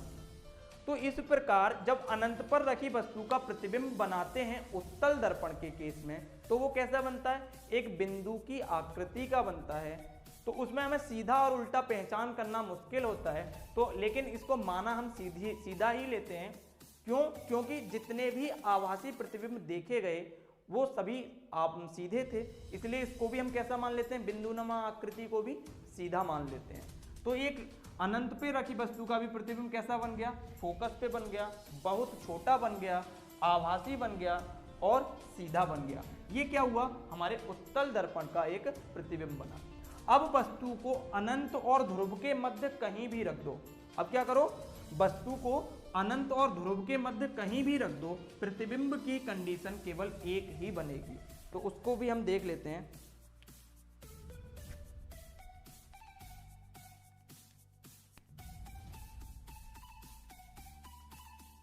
ये हमने क्या किया, फिर से बनाया एक उत्तल दर्पण। अब वस्तु को हम कहां रखेंगे, वस्तु को रखते हैं अनंत और ध्रुव के मध्य कहीं भी। तो जहां भी हम चाहें वहां वस्तु को रख सकते हैं, लेकिन इस बार केस में एक चीज याद रखनी है हमें, हमेशा जब उत्तल दर्पण द्वारा प्रतिबिंब बनता है वो कैसा बनता है, हमेशा छोटा बनता है और आभासी बनता है। तो इसको अगर मैं यहाँ रख लूँ तो हमारे पास जो प्रतिबिंब बनेगा वो किस प्रकार बनेगा, मान लिया हमारे पास कोई समांतर किरण गुजरी, जब समांतर किरण गुजरती है तो वो कैसी जाती है, मुख्य फोकस से जाती हुई प्रतीत होती है। मान लिया हमने कि ये मुख्य फोकस से जाती हुई प्रतीत हो गई। अब दूसरी किरण हमारी कैसी होगी, दूसरी किरण होती है हमारी वक्रता केंद्र से जाती हुई। तो ये थोड़ा सा फिगर मिसमैच कर जाएगा, थोड़ा पास बना लेते हैं, इसको हम दिखाते हैं मुख्य फोकस को और थोड़ा सा पास। पहले वक्रता केंद्र के लिए हम एक लाइन ड्रॉ कर लेते हैं।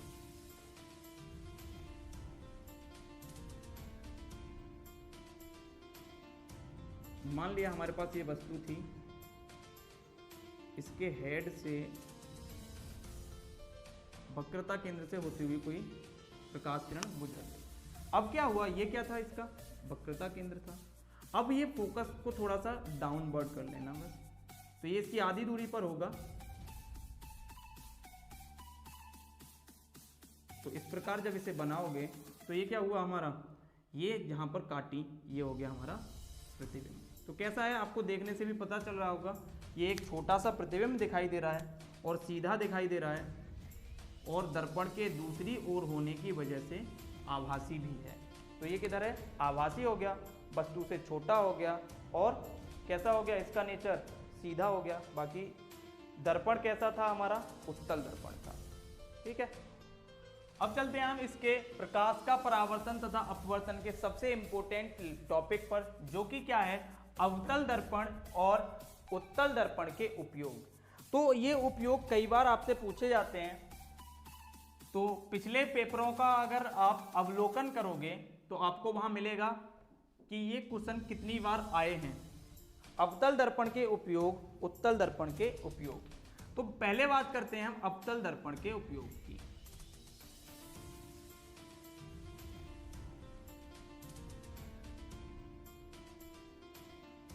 अवतल दर्पण का उपयोग कहाँ कहाँ होता है? तो आप जिसको फिगर बनाना आ गया, जो मैंने अभी फिगर बनवाए थे आपको, जिसको अगर चित्र बनाना आ गया है वो उपयोग को याद भी नहीं करेगा तब भी उसे याद हो चुके होंगे। पहला उपयोग होता है उसका शेविंग बनाने वाले या दाढ़ी बनाते समय जो तुम्हारा दर्पण इस्तेमाल किया जाता है, या बोल सकते हैं नाई की दुकान पर। तो नाई की दुकान पर किसका इस्तेमाल किया जाता है? अवतल दर्पण का इस्तेमाल किया जाता है।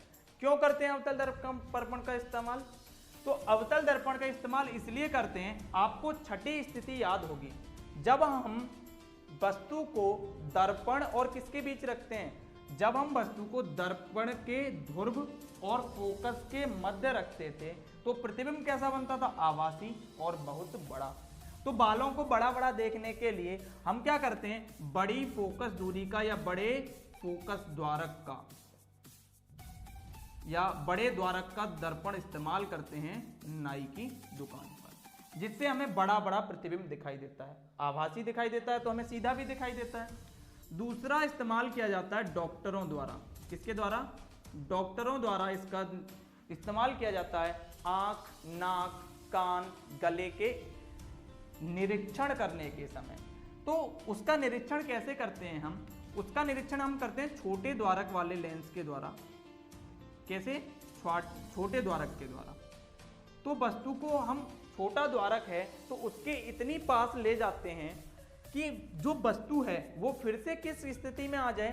वस्तु उस स्थिति में आ जाए ध्रुव और फोकस के मध्य आ जाए, जिससे हम कान, नाक, गले इत्यादि चीजों का निरीक्षण कर रहे हैं वो हमें बड़ी दिखने लग जाए। तो इस वजह से वो क्या दिखने लगती हैं? बड़ी। डॉक्टरों द्वारा आंख, नाक, कान लिख सकते हो ऐसे ट्रिक के रूप में, आंख, नाक, कान तथा गले के निरीक्षण में, तथा गले के निरीक्षण में। तीसरा उपयोग होता है इसका, जो हमारे भट्टियां होती हैं, सोलर भट्टियां होती हैं, उनके प्रकाश को केंद्रित करने के लिए। क्योंकि मैंने अभी आपको बताया था कि जो हमारा अवतल दर्पण होता है ये कैसी प्रकृति का होता है? ये होता है तुम्हारा अभिसारी प्रकृति का। कैसी प्रकृति का होता है? अभिसारी प्रकृति का होता है। और अभिसारी प्रकृति कैसी होती है तुम्हारी? अभिसारी प्रकृति में हमारे पास जो प्रकाश की किरणें होती हैं वो किसी एक बिंदु पर एकत्रित हो जाती हैं। कैसे हो जाती हैं? किसी एक बिंदु पर आकर एकत्रित हो जाती हैं। तो जैसा मैंने आपको चित्र में दिखा रखा है, ये क्या हो रहा है? एक ही बिंदु पर एकत्रित हो जा रही हैं। तो ये सोलर भट्टियों में इस्तेमाल किया जाता है। सौर भट्टियों में किसका इस्तेमाल किया जाता है? अवतल दर्पण का। सौर भट्टी में किसको? प्रकाश को केंद्रित करने के लिए। तो प्रकाश में क्या होती है? ऊर्जा होती है। तो ऊर्जा इस हिसाब से क्या हो जाती है? केंद्रित हो जाती है। तो सौर भट्टियों में इसका इस्तेमाल किया जाता है। और दूसरी चीज क्या होता है? टेबल लैंपों के शेड में भी इसका इस्तेमाल किया जाता है। स्टडी टेबल होती हैं उनमें इसका इस्तेमाल किया जाता है। स्टडी टेबल में लगे टेबल लैंप, स्टडी टेबल में लगे लैंपों में।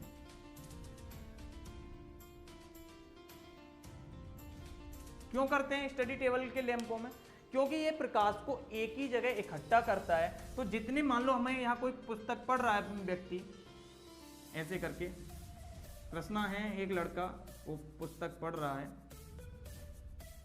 कोई कृष्णा है वो पुस्तक पढ़ रहा है, तो हमें जितने स्थान पर प्रकाश चाहिए केवल उतने प्रकाश स्थान पर प्रकाश किसके द्वारा मिलेगा?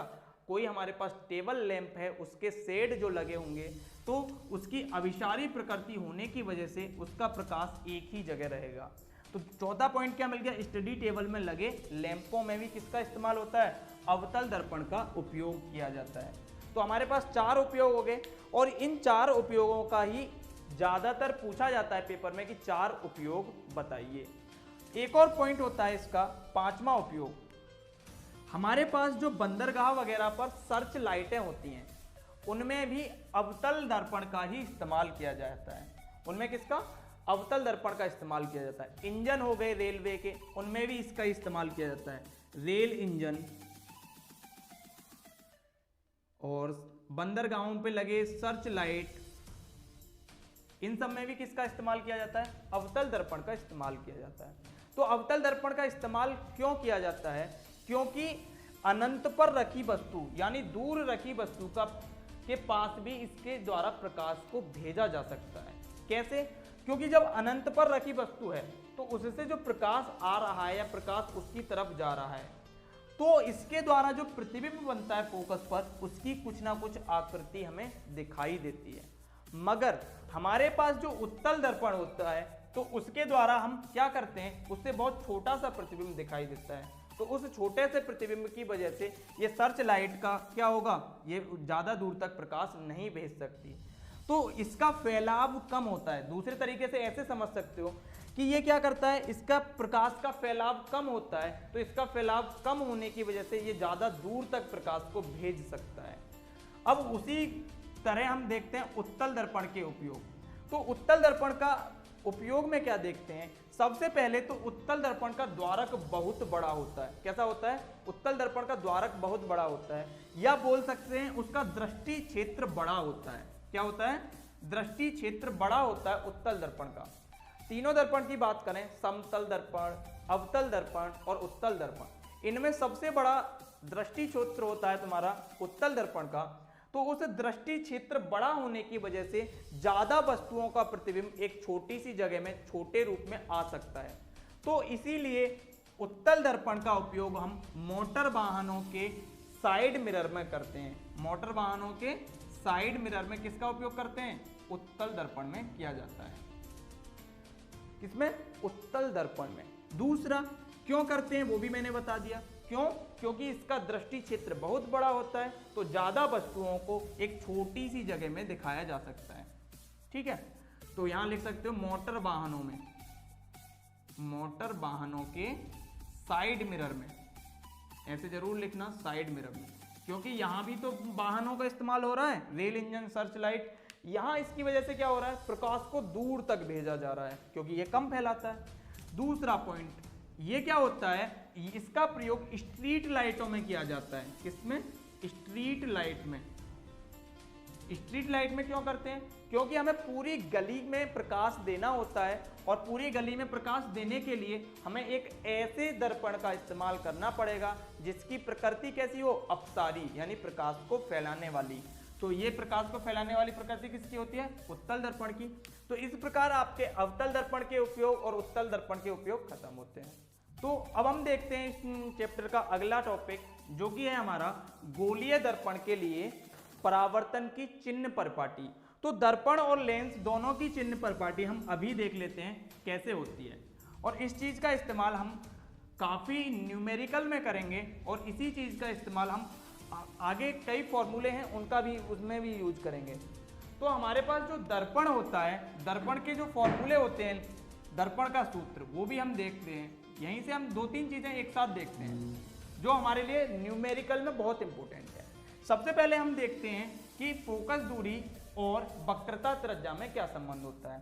तो फोकस दूरी क्या होती है? f, ये वक्रता त्रिज्या की आधी होती है। क्या होती है? वक्रता त्रिज्या की आधी होती है। इस वाली बात को याद रखोगे। ये लेंस के लिए भी लागू है और दर्पण के लिए भी लागू है।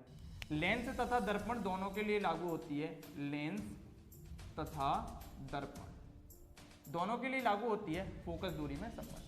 अब मैं एक तरफ क्या करता हूं, दर्पण के कुछ इंपॉर्टेंट फॉर्मूले लिखता हूं और एक तरफ लेंस के लिखता हूं। अभी लेंस बताया नहीं है, लेकिन लेंस में फॉर्मूले यहीं से एक दूसरे से सिमिलर होते हैं, तो उन सब चीजों को हम साथ में ही बताते हैं। तो हमारे पास क्या होता है दर्पण। दर्पण में हमारे पास U, V, F, ये 3 चीजें क्या होती हैं ये भी बताया जाएगा, इसमें संबंध, और लेंस के भी U, V तथा F में संबंध। तो हमारे पास ये जो U है ये क्या है, V क्या है, F क्या है। F तो सबको पता चल गया होगा, ये क्या होती है, फोकस दूरी होती है। तो अब बात करते हैं हम इसके चिन्ह परिपाटी की। तो मान लीजिए हमारे पास कोई लेंस है, सॉरी दर्पण है, क्योंकि अभी दर्पण के बारे में बताते हैं। माना हमारे पास कोई दर्पण है, तो दर्पण का ये क्या होता है, ध्रुव होता है। इसी को हम क्या बोलते हैं, मूल बिंदु भी समझ सकते हैं। अगर हम, और जितनी भी वस्तु की दूरियां होती हैं, वस्तु की दूरी, प्रतिबिंब की दूरी, जो भी दूरियां हम मापेंगे वो ध्रुव से मापेंगे। कहां से मापेंगे? ध्रुव से मापेंगे। तो अगर हमारे पास कोई वस्तु ध्रुव से लेफ्ट हैंड की तरफ रखी है, ध्रुव से किधर रखी है? लेफ्ट हैंड की तरफ, यानी कि इधर वाले पोर्शन में रखी वस्तु कैसी होगी? नेगेटिव होगी। इसको कैसा दिखाएंगे हम? नेगेटिव। यानी कि ध्रुव से लेफ्ट साइड में रखी वस्तु कैसी होगी? नेगेटिव। और ध्रुव से राइट साइड में रखी वस्तु या प्रतिबिंब कैसा होगा? पॉजिटिव।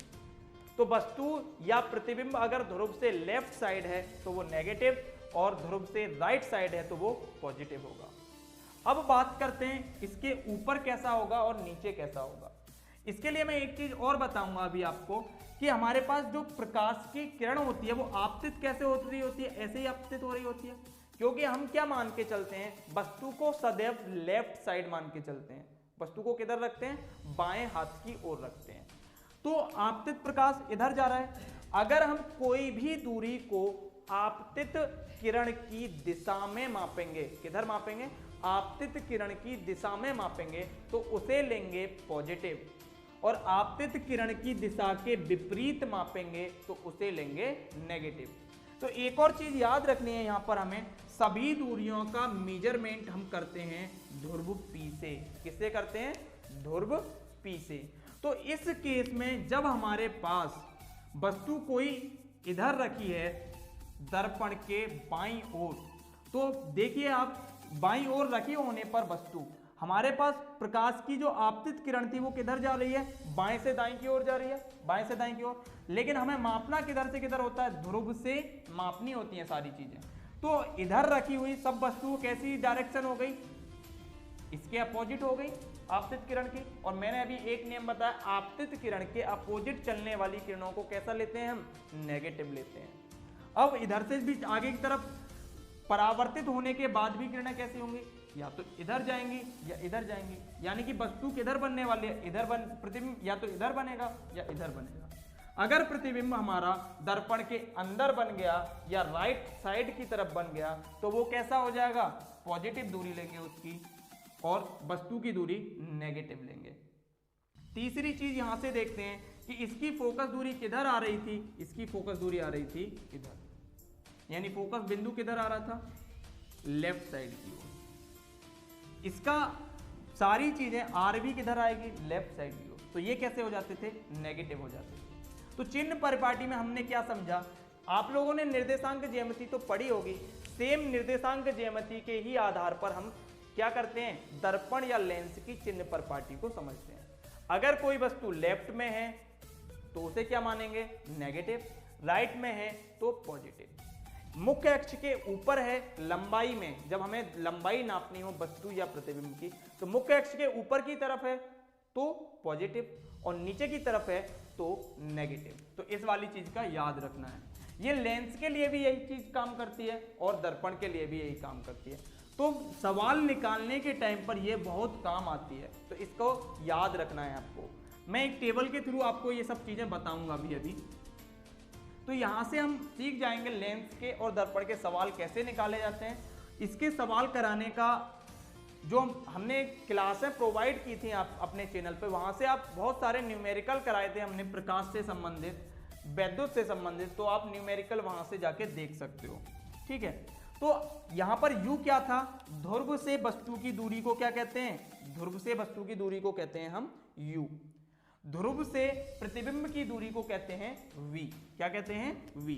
तो इसके लिए दर्पण में एक फॉर्मूला होता है 1/f = 1/v + 1/u। क्या होता है? 1/v + 1/u। लेंस में यही फॉर्मूला कैसा हो जाता है? थोड़ा सा चेंज हो जाता है। 1/f = हो जाता है 1/v - 1/u। तो ये दोनों फॉर्मूले आपको याद रखने हैं, क्योंकि इन दोनों फॉर्मूलों पर सवाल आने की संभावना है। अब इसमें अगला टॉपिक की बात करते हैं हम, रेखीय आवर्धन। क्या होता है? रेखीय आवर्धन। तो रेखीय आवर्धन क्या होता है? जो प्रतिबिंब बना है उसकी अगर हम वस्तु से तुलना करें कि कितना बड़ा या कितनी छोटी बनी है, तो वही क्या कहलाता है? रेखीय आवर्धन कहलाता है। लेंस के लिए भी यही होता है और दर्पण के लिए भी यही होता है। तो इसकी परिभाषा हम ऐसे दे सकते हैं, किसी वस्तु के सापेक्ष प्रतिबिंब की लंबाई को रेखीय आवर्धन कहते हैं, या प्रतिबिंब की लंबाई तथा वस्तु की लंबाई के अनुपात को रेखीय आवर्धन कहते हैं। तो यहां से रेखीय आवर्धन को हम m से प्रदर्शित करते हैं और इसका फॉर्मूला होता है I/O। यहाँ I क्या है? प्रतिबिंब की लंबाई या ऊंचाई। O क्या है? वस्तु की लंबाई या ऊंचाई। अब हम करते हैं दर्पण की बात। तो दर्पण में इसका एक और फॉर्मूला होता है, वो होता है -V/U। क्या होता है?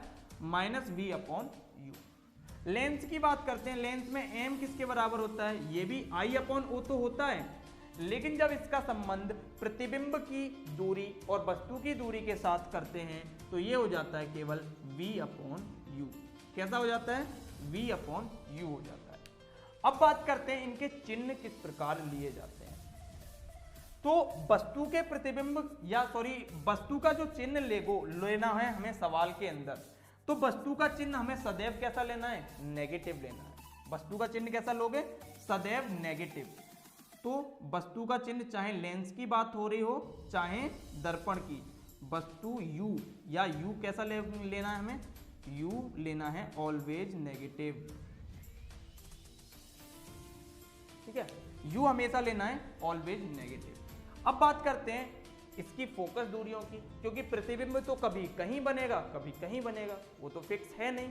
तो उसकी तो हम किसके आधार पर देखेंगे? प्रतिबिंब कहाँ बन रहा है उसके आधार पर पॉजिटिव और नेगेटिव अपने आप बनेगा। या कभी बोल दिया जाए आपसे कि हमारे पास केवल उत्तल दर्पण है, तो उत्तल दर्पण का प्रतिबिंब सदैव कैसा बनता है? सदैव आभासी बनता है। तो आभासी प्रतिबिंब की जो दूरी होती है वो कैसी होती है? पॉजिटिव होती है। तो इन सब चीजों को कॉमन सेंस का इस्तेमाल करना है आपको, क्योंकि इसीलिए मैंने आपको अभी ये सब फिगर बनाए थे।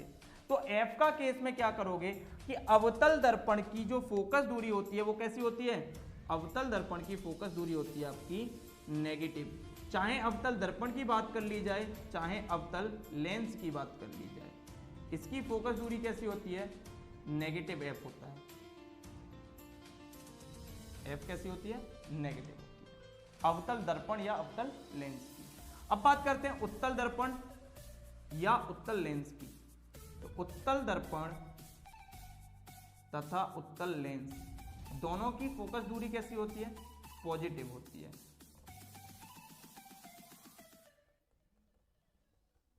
तो यही चीजें हैं जो लेंस और दर्पण के अंदर सेम होती हैं, केवल उनकी फोकस दूरियां। बाकी चीजों के अगर फॉर्मूले देख रहे हो तुम तो कहीं ना कहीं चेंजिंग जरूर आ रही है। ये नेगेटिव हो जा रहा है, ये पॉजिटिव है, ये नेगेटिव हो जा रहा है, ये पॉजिटिव हो जा रहा है। दूसरी चीज और समझ सकते हो कि दर्पण के अंदर बनने वाला आभासी प्रतिबिंब दाईं ओर बनता है, जबकि लेंस में बनने वाला आभासी प्रतिबिंब वस्तु की ओर बनता है। इन सब चीजों को आप लोगों को याद रखना है। तो इस प्रकार हमने परावर्तन का सारा चीज सीख लिया है कि परावर्तन क्या होता है और परावर्तन से रिलेटेड जितनी भी चीजें हैं। इसमें कुछ हमने अपवर्तन के फॉर्मूले जैसे लेंस के सीख लिए हैं। तो आगे अब हम चलते हैं अपवर्तन क्या होता है। तो अब चलते हैं हम प्रकाश के अपवर्तन पर। तो अभी तक हमने प्रकाश का परावर्तन की सारी चीजें सीख चुके हैं। अब इसके अलावा पेपर में परावर्तन से नहीं आएगा जितना मैंने बताया है। अब बात करते हैं प्रकाश का अपवर्तन। तो सबसे पहले हमें यह पता होना चाहिए अपवर्तन का कॉज क्या होता है, अपवर्तन का कारण क्या होता है। तो अपवर्तन का मेन कारण होता है कि प्रकाश का भिन्न भिन्न माध्यम में भिन्न भिन्न चाल होना। प्रकाश की भिन्न भिन्न माध्यम में भिन्न भिन्न चाल होती है, तो इस वजह से प्रकाश का क्या हो जाता है? अपवर्तन हो जाता है। तो अपवर्तन क्या होता है अब ये सीखते हैं। तो प्रकाश का अपवर्तन होता है तुम्हारा जब प्रकाश किसी एक माध्यम से दूसरे माध्यम में जाता है। मान लेते हैं हमारे पास माध्यम 1 है ये, और ये माध्यम 2 है। तो माध्यम 1 से माध्यम 2 में जब कोई प्रकाश जाता है तो प्रकाश का अपने मार्ग से विचलित हो जाने की घटना को हम क्या कहते हैं? प्रकाश का अपवर्तन कहते हैं। क्या कहते हैं? प्रकाश का अपवर्तन कहते हैं। जैसे इसमें मैंने दिखाया आपको, ये हमारे पास क्या होगा? अविलंब होगा। ये क्या हो रहा है? ये अविलंब से अलग हो जा रही है या अपने मार्ग से प्रकाश की किरण विचलित हो जा रही है। तो ये सब तो आपको पता ही होगा कि जो प्रकाश किरण आ रही है ये आपतित है और अपवर्तित किरण ये वाली होगी। ये वाला कोण क्या कहलाता है? हमारा ये आपतित कोण कहलाता है और ये अपवर्तित कोण कहलाता है। तो आप लोगों को समझ में आया कि प्रकाश का अपवर्तन होता क्यों कैसे है और क्या होता है। तो प्रकाश का अपने माध्यम से विचलित हो जाने की घटना प्रकाश का अपवर्तन कहलाती है और यह होता इस वजह से क्योंकि प्रकाश का जो अलग अलग माध्यमों में अलग अलग चाल होती है। अब प्रकाश के अपवर्तन के दो नियम होते हैं, जैसे परावर्तन के होते थे। तो अपवर्तन का और परावर्तन का पहला नियम सेम ही होता है। पहला नियम क्या कहता है कि आपतित किरण, अपवर्तित किरण तथा आपतन बिंदु पर अविलंब तीनों एक ही तल में होते हैं। कैसे होते हैं? तीनों एक ही तल में होते हैं। आपतित किरण, अपवर्तित किरण तथा आपतन बिंदु पर अविलंब तीनों कहां होते हैं? एक ही तल में होते हैं। दूसरा नियम होता है इसका जो मोस्ट इंपोर्टेंट है, जो आपको याद भी रखना है। इस दूसरे नियम को हम कहते हैं स्नेल का नियम। क्या कहते हैं? Snell's law. इसमें क्या होता है, हमारे पास जो आपतित कोण है उसकी जिया साइन आई और अपवर्तित कोण की जिया का अनुपात सदैव कैसा होता है? एक कांस्टेंट होता है। आपतित किरण कोण का जिया तथा अपवर्तित कोण की जिया का अनुपात सदैव क्या होता है? एक नियतांक होता है और इस नियतांक को दूसरे माध्यम के सापेक्ष पहले माध्यम का अपवर्तनांक भी कहते हैं। क्या कहते हैं हमें इसे? जैसे मान लीजिए हमारे पास ये एक कोई अपवर्तक पृष्ठ है, यहां से कोई प्रकाश किरण चली और चलने के बाद ये प्रकाश किरण क्या हुआ? अपवर्तित हो गई। तो ये कोण तुम्हारा I है और नीचे वाला कोण कैसा है? ये कोण R है। मान लेते हैं पहला माध्यम था, उसका अपवर्तनांक n1, दूसरे का अपवर्तनांक n2 है। तो जब ये चली हमारे पास प्रकाश किरण, तो हमारे पास ये क्या होता है? ये होता है तुम्हारा n1 sin I is equal to n2 sin R। तो यहां से हमारे पास जो फॉर्मूला बना है ये बना है sin I upon sin R is equal to n2 upon n1। तो ये n2 अपॉन n1 क्या बता रहा है आपको? दूसरे माध्यम का अपवर्तनांक पहले माध्यम के सापेक्ष। तो इसको हम कैसे भी लिखते हैं? इसको हम ऐसे भी लिख सकते हैं क्योंकि इसमें क्या दिया है? पहले माध्यम के सापेक्ष दूसरे माध्यम का अपवर्तनांक। तो इसको हम 1n2 भी लिख सकते हैं। ये एक मोस्ट इंपोर्टेंट फॉर्मूला है जो आपको याद रखना है। तो ये कांस्टेंट क्या होता है? पहले माध्यम के सापेक्ष दूसरे माध्यम का अपवर्तनांक। दूसरी चीज इसमें और क्या समझ सकते हैं हम? हमारे पास जो प्रकाश किरण है वो अपवर्तित जब होती है तो अविलंब से कब दूर हटती है और कब पास आती है। तो इस चीज को भी आप देख सकते हो क्योंकि ये कई बार आ चुका है आपका पेपर में। तो जब हमारे पास कोई प्रकाश किरण विरल से सघन में आती है, कहाँ आती है? विरल से सघन में आती है, तो प्रकाश किरण, ये अविलंब बना लेते हैं पहले ही। जब हमारे पास ऊपर मान लीजिए हमारे पास क्या है? विरल माध्यम है और नीचे कैसा माध्यम है? सघन माध्यम है। तो हमारे पास कोई प्रकाश किरण विरल से आई तो सघन में आने पर प्रकाश किरण अविलंब की ओर आ जाती है। कहाँ आ जाती है?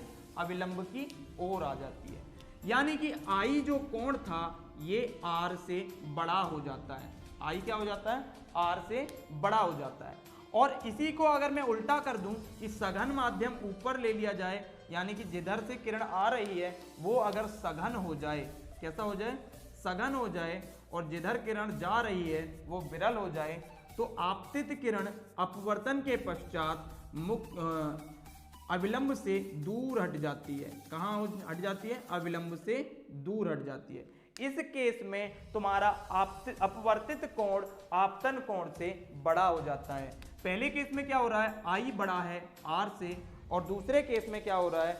दूसरे केस में तुम्हारा R बड़ा है I से। तो ये वाली चीज भी आप लोग याद रखना कि जब किरण विरल से सघन में आती है तो I बड़ा होता है R से, और जब किरण सघन से विरल में आती है तो R बड़ा होता है I से। तो अब हम बात करते हैं ये अपवर्तनांक होता क्या है। तो अपवर्तनांक क्या होता है हमारा? जब हमारे पास कोई प्रकाश किरण एक माध्यम से दूसरे माध्यम में जाती है तो उसकी दिशा परिवर्तित हो जाती है। तो किसी किरण की या प्रकाश किरण की कितनी दिशा परिवर्तित हुई है, उस परिवर्तन को एक इंडेक्स द्वारा मेजर किया जाता है जिसे हम रिफ्रैक्टिव इंडेक्स या अपवर्तनांक कहते हैं। इसे किससे हम प्रदर्शित करते हैं? इसे हम n से प्रदर्शित करते हैं, जो अभी मैंने दिखाया था n से। अगर हमारे पास पहले माध्यम के सापेक्ष दूसरे का अपवर्तनांक पूछा जाता है तो इसको लिखते हैं हम 1n2, जो कि बराबर होता है n2/n1 के। अगर हमारे पास आपसे और दूसरा फॉर्मूला इससे संबंधित क्या था हमारा, एक ये फॉर्मूला था sin i/sin r, तो इसको आप लोगों को याद रखना है। अब बात करते हैं हम इस अपवर्तनांक में। अगर हमारे पास पहला माध्यम वायु या निर्वात हो, क्या हो, वायु या निर्वात हो, तो हम इसको 1n2 ना लिखकर केवल n से भी लिखकर दिखा देते हैं। जब हम इसको केवल n से लिखकर दिखाते हैं तो वो क्या हो जाता है, उसे हम बोलते हैं निरपेक्ष अपवर्तनांक। अगर हमारे पास दो माध्यमों में से एक माध्यम वायु या निर्वात हो तो उस प्रकार अपवर्तन हुए या अपवर्तनांक को क्या कहते हैं, हम निरपेक्ष अपवर्तनांक कहते हैं। तो हमें समझ में आया। अब अपवर्तनांक का प्रकाश की चाल में या चाल से क्या संबंध होता है, ये वाली चीज भी हमें याद रखनी है। तो निरपेक्ष अपवर्तनांक n जो होता है वो किसके बराबर होता है, ये बराबर होते हैं माध्यम में प्रकाश की चाल, उल्टा लिख दिया मैंने, प्रकाश निर्वात में प्रकाश की चाल अपॉन माध्यम में प्रकाश की चाल। हमारे पास यहाँ क्या है, c क्या है, निर्वात है, क्योंकि हम निर्वात में प्रकाश की चाल को c से रिप्रेजेंट करते हैं, और vm क्या है, माध्यम में प्रकाश की चाल है। तो यहाँ से हमारे पास क्या पता चल रहा है, ये हमारा बराबर होगा, अगर मैं अलग से लिखना चाहता तो ये हमारा बराबर होता कि हम किसके सापेक्ष बात कर रहे हैं, पहले माध्यम के सापेक्ष। तो पहला माध्यम क्या है हमारा, एयर है, तो मैं इसको कैसे लिख सकता हूँ, Na, क्या लिख सकता हूँ, Na। दूसरा माध्यम क्या है, मीडियम ही लिख रखा है मैंने कि कोई ना कोई माध्यम है, तो मैंने क्या लिख दिया, Nm लिख दिया, Nm। तो ऊपर वाले से अगर कंपेयर करो तो ये क्या हो रहा है, Nm/Na।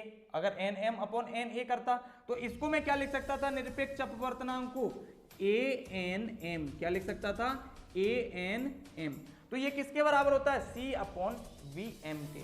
तो यहां से आपको एक चीज समझ आ रही है, अगर मैं इसको 1 और 2 के रूप में तुलना कर लूं, इन दोनों चीजों की 1 और 2 के रूप में तुलना कर लूं, तो यहां से एक फॉर्मूला निकलेगा जो एकदम डायरेक्ट याद रखना है आपको, 1n2 किसके बराबर था यहाँ, n2/n1 के। तो ये क्या हो रहा है, पहले माध्यम के सापेक्ष दूसरे का अपवर्तनांक। और ये भी क्या है, यहां से देखो जो माध्यम का था वो नीचे आ गई स्पीड, तो यहां पर दूसरे वाला ही तो था माध्यम, तो ये पहुंच गया हमारा नीचे, तो ये क्या हो गया, v2, और ऊपर क्या हो गया, v1 हो गया। और यही किसके बराबर है आगे, sin i/sin r के। तो इस वाले फॉर्मूले को आपको एकदम से याद रखना है, ये क्या हो गया, sin i/sin r। एक और इनमें संबंध होता है कि ये जो 1n2 है ये 1/2n1 के बराबर होता है। ये सारी चीजें हम प्रूव करते हैं, लेकिन अब मैराथन क्लास में ये सारी चीजें प्रूव नहीं की जा सकती। तो यहाँ से क्या समझ में आता है आपको, पहले माध्यम के सापेक्ष दूसरे माध्यम का अपवर्तनांक 1 होता है दूसरे माध्यम के सापेक्ष पहले माध्यम के अपवर्तनांक के। तो इस प्रकार ये काफी फॉर्मूले हैं जिनके ऊपर हर बार सवाल आता है। एक और फॉर्मूला होता है जो आपको याद रखना है कि मान लीजिए हमारे पास ये, अभी तक हम दो माध्यम की बात कर रहे थे, अगर माध्यम मेरे पास 2 से अधिक हो गए, कितने हो गए, 2 से अधिक हो गए, तो माना मैंने 1n2, क्या हो गया, 1n2। इसके बाद बोला मैंने कि हमारे पास और भी माध्यम था 2n3। इसके बाद एक और माध्यम ले लेते हैं, मान लिया मेरे पास कितने माध्यम हैं, 4 माध्यम है। प्रकाश की किरण एक माध्यम से निकली पहले से, और पहले से निकलने के बाद वो फिर से उसी माध्यम में पहुंच गई जहां से निकली थी, और कहां पहुंच गई, वहीं पहुंच गई। तो ये इनका सबका मल्टीप्लाई कैसा होता है, सदैव 1 होता है। क्या होता है, सदैव 1 होता है। इसको ऐसे समझ सकते हो, चलो 3 माध्यम ले लेते हैं। मान लो मेरे पास एयर है, एयर से किरण गई कोई गिलास में, गिलास से गई वाटर में, और वाटर से फिर एयर में चली गई। ये मान लीजिए मेरे पास कितने मीडियम हो गए माध्यम, 3, 1 2 3, ये तो फिर से एयर है। प्रकाश किरण यहां से निकली और वहीं एयर में ही पहुंच गई, एयर से चली और एयर में ही पहुंच गई। तब इनके में अगर अपवर्तनांकों का मल्टीप्लाई करूं तो वो सदैव कितना बनता है, 1 बनता है। तो यहां से अगर मैं लिखना चाहता तो ये कैसा हो जाता, Ang इंटू, फिर कहां से, गिलास से वाटर में जा रही है तो GNW, फिर वाटर से एयर में जा रही है तो WNA, किसके बराबर हो जाएगा, 1 के बराबर हो जाएगा। इसके ऊपर मैंने काफी सवाल कराए हैं अपनी इस प्लेलिस्ट में पड़ी हुई क्लासों में, आप लोग देख सकते हो। अब हम देखते हैं कि लेंस होता क्या है। तो लेंस एक पारदर्शी माध्यम से बनाया जाता है या कांच से समझ लीजिए। हमारे पास अगर हमें कोई लेंस बनाना है या लेंस की डेफिनेशन देनी है तो उसके लिए हमारे पास क्या होना चाहिए, या तो दो गोलीय पारदर्शी पदार्थ होने चाहिए, या एक गोलीय एक समतल होना चाहिए, या दोनों गोलीय होने चाहिए, तब हमारे लेंस का निर्माण होता है। ऐसा पारदर्शी माध्यम की आवश्यकता होती है। तो लेंस की परिभाषा यही होती है, और लेंस डिटेल में पढ़ने के लिए आप लोग हमारी क्लासेस देख सकते हो। तो हमारे पास इसमें क्या बताएंगे, लेंस कितने प्रकार के होते हैं जो हमें पढ़ने हैं। तो लेंस पढ़ने हैं हमें दो प्रकार के, एक होता है उत्तल लेंस और एक होता है अवतल लेंस। तो उत्तल लेंस क्या होता है और अवतल लेंस क्या होता है, इसके बारे में थोड़ा सा जानते हैं। जैसे हमारे पास उधर दर्पण था, उत्तल दर्पण और अवतल दर्पण, ऐसे ही इधर होता है तुम्हारा अवतल लेंस और उत्तल लेंस। वहां हमारे पास उत्तल लेंस दर्पण जो था वो कैसी प्रकृति का होता था, उत्तल दर्पण होता था तुम्हारा अपसारी प्रकृति का। कैसी प्रकृति का होता था, अपसारी प्रकृति किसकी होती थी, चलो यहां से लिख लेते हैं, अपसारी। तो अपसारी प्रकृति लेंस में किसकी होती है और दर्पण में किसकी होती है। लेंस में होती है तुम्हारी अवतल लेंस की, किसकी, अवतल लेंस कैसे प्रकृति का होता है और उत्तल दर्पण होता है। मैंने आपको बताया था कि फोकस दूरी को छोड़कर बाकी लेंस और दर्पण में ऑलमोस्ट सभी चीजें अपोजिट होती हैं। तो अपसारी प्रकृति भी कैसे हो गई, अपोजिट हो गई। अब अभिसारी प्रकृति की बात करते हैं फिर। तो बची क्या हमारे पास, जब अपसारी प्रकृति किसकी हो गई, अवतल लेंस की, तो अभिसारी प्रकृति किसकी होगी, उत्तल लेंस की। ये अभिसारी और अपसारी होते क्या हैं, ये मैं आपको बता चुका हूं होते क्या हैं। तो ये अवतल दर्पण की होती है। ये क्या करते हैं, प्रकाश को फैलाने का तरीका होता है। अपसारी क्या करता है, प्रकाश को फैलाता है। अभिसारी क्या करता है, प्रकाश को एक पॉइंट पर इकट्ठा करता है। तो इसी प्रकार हमारे पास जैसे मैंने दर्पण द्वारा प्रतिबिंब बनवाए थे, उसी प्रकार आप लोग लेंस द्वारा भी प्रतिबिंब बनाओगे। तो इसके लिए मैं केवल ट्रिक आपको बताऊंगा कि कैसे प्रतिबिंब कहां बनेगा। इसके भी नियम मैं आपको बता चुका हूं कि कौन सा नियम कहां लागू होता है। केवल हम ये बताएंगे कि स्थिति कहां होने पर प्रतिबिंब कैसा बनेगा और कब बनेगा। तो मैंने एक ट्रिक आपको तब बताई थी दर्पण के लिए, जो मैंने 1 2 3 4 5 6 ऐसे लिखा था, सेम ऐसे ही इसमें भी लिख लेते हैं। केवल एक ही फिगर बनाएंगे हम यहाँ। जैसे वहां पर मैंने सबसे ज्यादा यूज किसका किया था, अवतल दर्पण का। किसका किया था, अवतल दर्पण का। उसी प्रकार यहां पर सबसे ज्यादा यूज किसका होगा, उत्तल लेंस का। ये चीजें याद रखना कि वहां अवतल दर्पण जो बना रहे थे उसके द्वारा कितने प्रतिबिंब बन रहे थे, 6 बन रहे थे, 6 प्रतिबिंब बने थे इसके द्वारा। और इसके द्वारा कितने प्रतिबिंब बन रहे थे, जो उत्तल दर्पण था, केवल 2 ही टाइप के प्रतिबिंब बन रहे थे। सेम यही कंडीशन यहां लागू होगी, लेकिन यहां क्या हो जा रहा है, यहां अवतल की जगह ये उत्तल में लागू होगी 6 प्रतिबिंब, और यहां अवतल की जगह यहां लागू होगी 2 प्रतिबिंब। तो इसी प्रकार इनके उपयोग भी याद रखने कि अवतल के कितने उपयोग पढ़े थे हमने दर्पण में, 4 या 5 उपयोग पढ़े थे। ऐसे ही यहाँ उत्तल लेंस के हो जाएंगे 4 या 5 उपयोग। इसके 1 2 इसके उपयोग पढ़े थे। तो वही चीजें हमें याद रखनी है। बस ये याद रखने का एक दूसरे से कनेक्ट करके याद रखने का तरीका होता है। तो अब बात क्या करते हैं हम, इनके द्वारा बनने वाले प्रतिबिंब कैसे बनाए जाते हैं। बाकी चीजें हम देख चुके हैं, परिभाषा की, लेंस की परिभाषा क्या होती है, फोकस दूरी क्या होती है, ये सारी चीजें हम आपको बता चुके हैं। प्रथम लेंस फोकस क्या होता है, द्वितीय फोकस क्या होता है, ये भी हम आपको बताया है। अपसारी अभिसारी के बारे में बता दिया है। तो अब हम चलते हैं सीधे पॉइंट पर, जो कि क्या है, प्रतिबिंब कैसे बनाया जाता है। तो हम बात करते हैं केवल सीधा उत्तल लेंस की। तो पहले बनाओ उत्तल लेंस का एक फिगर। जैसे आपने उत्तल लेंस बनाया तो इसके पास क्या होती है, मैंने एक चीज बताई थी आपको, केवल इसकी और दर्पण की एक ही चीज कॉमन होती है, वो होती है फोकस दूरी। और एक चीज और याद रखना, आप लोगों को आगे काम आएगी, हम द्वितीय फोकस को ही मुख्य फोकस मानते हैं, यानी F2 को क्या मानते हैं, मुख्य फोकस। F2 को माना जाता है लेंस के केस में मुख्य फोकस। तो हमारे पास उत्तल दर्पण का फोकस कैसा होता था, पॉजिटिव होता था, तो उत्तल लेंस का भी फोकस कैसा होगा, पॉजिटिव। तो 2f2 को लिखा जाएगा इधर, यानी f2 किधर लिखा जाएगा, इधर। तो ये f2 हो गया, ये f1 हो गया। इससे डबल दूरी पर क्या होता था, वक्रता केंद्र होता था, लेकिन हम यहाँ वक्रता केंद्र नहीं लिखते हैं, इसमें क्या लिखते हैं हम 2f1, और इधर क्या लिखोगे 2f2। उसके बाद क्या होता है, ये यहाँ पर प्रकाशिक केंद्र का काम करता है। जैसे दर्पण में किसका कौन यहाँ काम करता था, ध्रुव काम करता था। ये क्या कहलाएगा, ये अनंत कहलाएगा। अब इसकी मैं पोजीशन बताता हूँ आपको कैसे कैसे फिगर बनते हैं, जैसे मैंने उसमें बताया था। अब मैंने क्या रखा, पहले मान लो हमने वस्तु रखी अनंत पर, तो प्रतिबिंब कहाँ बनेगा, फोकस पर बनेगा, छोटा बनेगा। और कब तक छोटा बनता है ये भी मैं आपको बता चुका हूं, जब तक छोटा बनेगा जब तक 2f1 पर नहीं आ जाएगी। तो 1 पे रखी वस्तु का प्रतिबिंब कहां बन रहा है, f2 पर, यानी अनंत पर रखी वस्तु का फोकस बन रहा है फोकस पर। अब वस्तु को हमने, और कैसा बनेगा, दूर रखी वस्तु है छोटा बनेगा।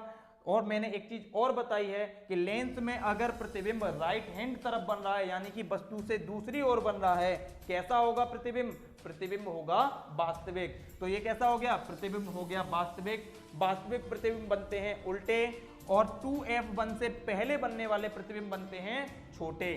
तो ये कैसा होगा, छोटा होगा, वास्तविक होगा, ठीक है, और कैसा होगा, उल्टा। अब दूसरी कंडीशन कहां आएगी, अनंत और किसके बीच में, 2f1 के बीच में।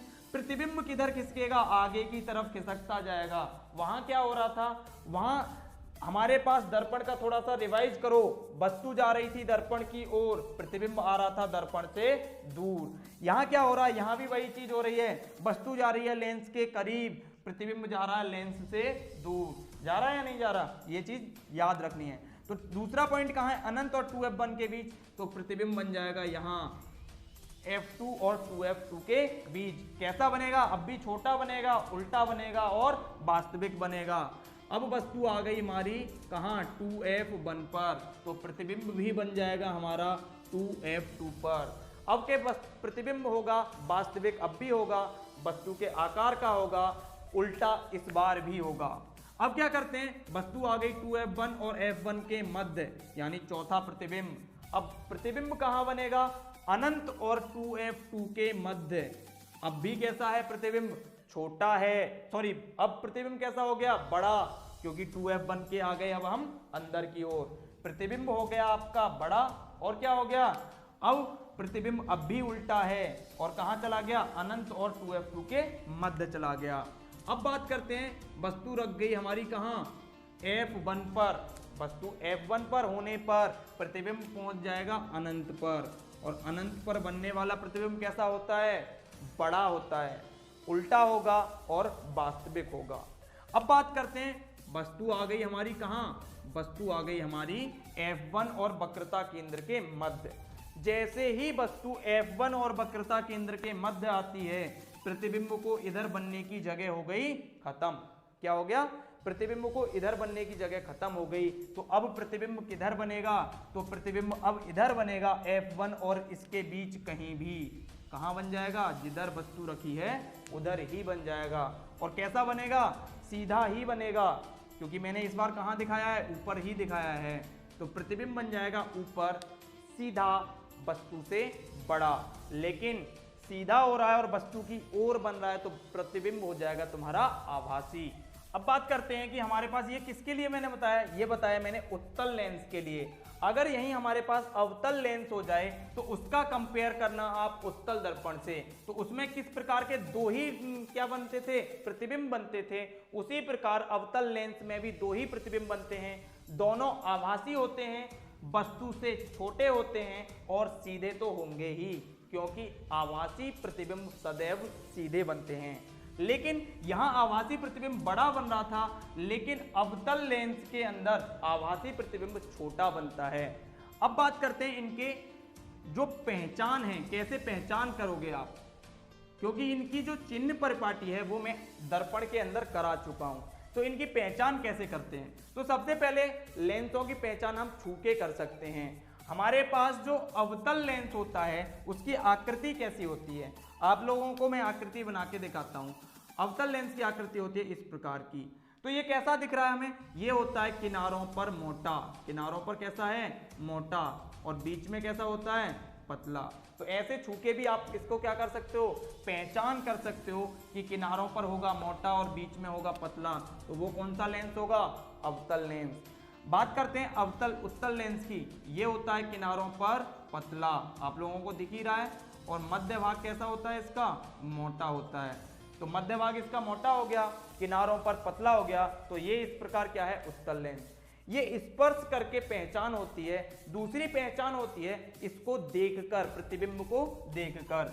तो अगर हमारे पास हम उत्तल लेंस है, तो अभी मैंने प्रतिबिंब बताया आपको कि जब उत्तल लेंस होता है और उसको हम किताब के ऊपर नीचे कर रहे हो, जैसे हमारे पास मान लो एक किताब रखी है, ये कॉपी है हमारे पास, इसको अगर कुछ पड़ा हुआ है ऐसे देख रहे हो आप, तो जब वस्तु के पास रखा होगा उत्तल लेंस, तो वो प्रतिबिंब को बड़ा दिखाएगा।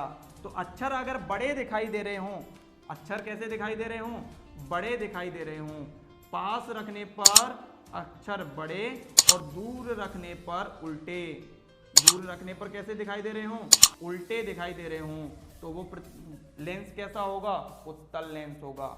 और हमारे पास चाहे वस्तु को पास रखें या दूर रखें, प्रतिबिंब हमेशा कैसा बन रहा हो, सीधा, चाहे पास हो चाहे दूर हो, प्रतिबिंब कैसा बन रहा हो, सीधा बन रहा हो, तो वो लेंस कैसा होगा, अवतल लेंस होगा। और इसमें प्रतिबिंब का साइज कैसा रहेगा, हमेशा वस्तु के साइज से छोटा रहेगा।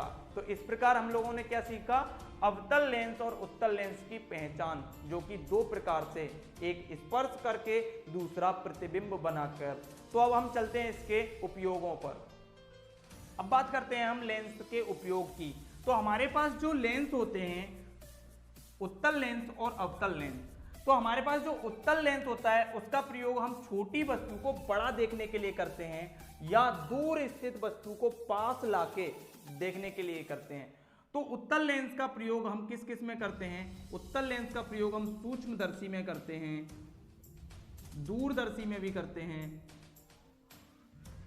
और किस में करते हैं हम, जो हमारे पास डॉक्टर लोग होते हैं, जो कान नाक इन सब चीज़ों को देखते हैं इलाज करने के समय, तो उस समय भी देखते हैं, तो डॉक्टर्स द्वारा भी किया जाता है इसका प्रयोग, क्योंकि ये वस्तु के प्रतिबिंब को कैसा बनाता है, बड़ा बनाता है। डॉक्टर द्वारा नाक कान के निरीक्षण में, नाक कान आदि के निरीक्षण में किया जाता है।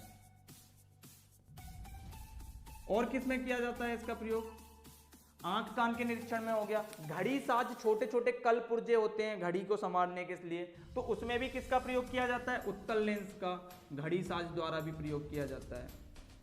अब इसका उपयोग एक बीमारी में भी किया जाता है, नेत्र की। कौन सी बीमारी होती है वो होती है दूरदृष्टि दोष। कौन सी बीमारी होती है, दूरदृष्टि दोष, जिसमें निकट का नहीं दिखाई देता। उसमें क्या, किसका इस्तेमाल करते हैं, उत्तल लेंस का। कौन से में, दूरदृष्टि दोष के अंदर, दूरदृष्टि दोष के अंदर उत्तल लेंस का प्रयोग करते हैं, क्योंकि इसमें निकट की वस्तु हमें दिखाई नहीं देती। अब बात करते हैं अवतल लेंस की। तो अवतल लेंस का ऐसा कोई मेजर यूज नहीं है, इसका सामान्यतः यूज हम केवल निकट दृष्टि दोष में करते हैं। किसमें करते हैं, निकट दृष्टि दोष में इसका सामान्यतः यूज किया जाता है, केवल निकट दृष्टि दोष में। अब हम चलते हैं लेंस की क्षमता पर। तो लेंस की क्षमता क्या होती है, लेंस की क्षमता को हम P से तो प्रदर्शित करते हैं, लेंस की क्षमता,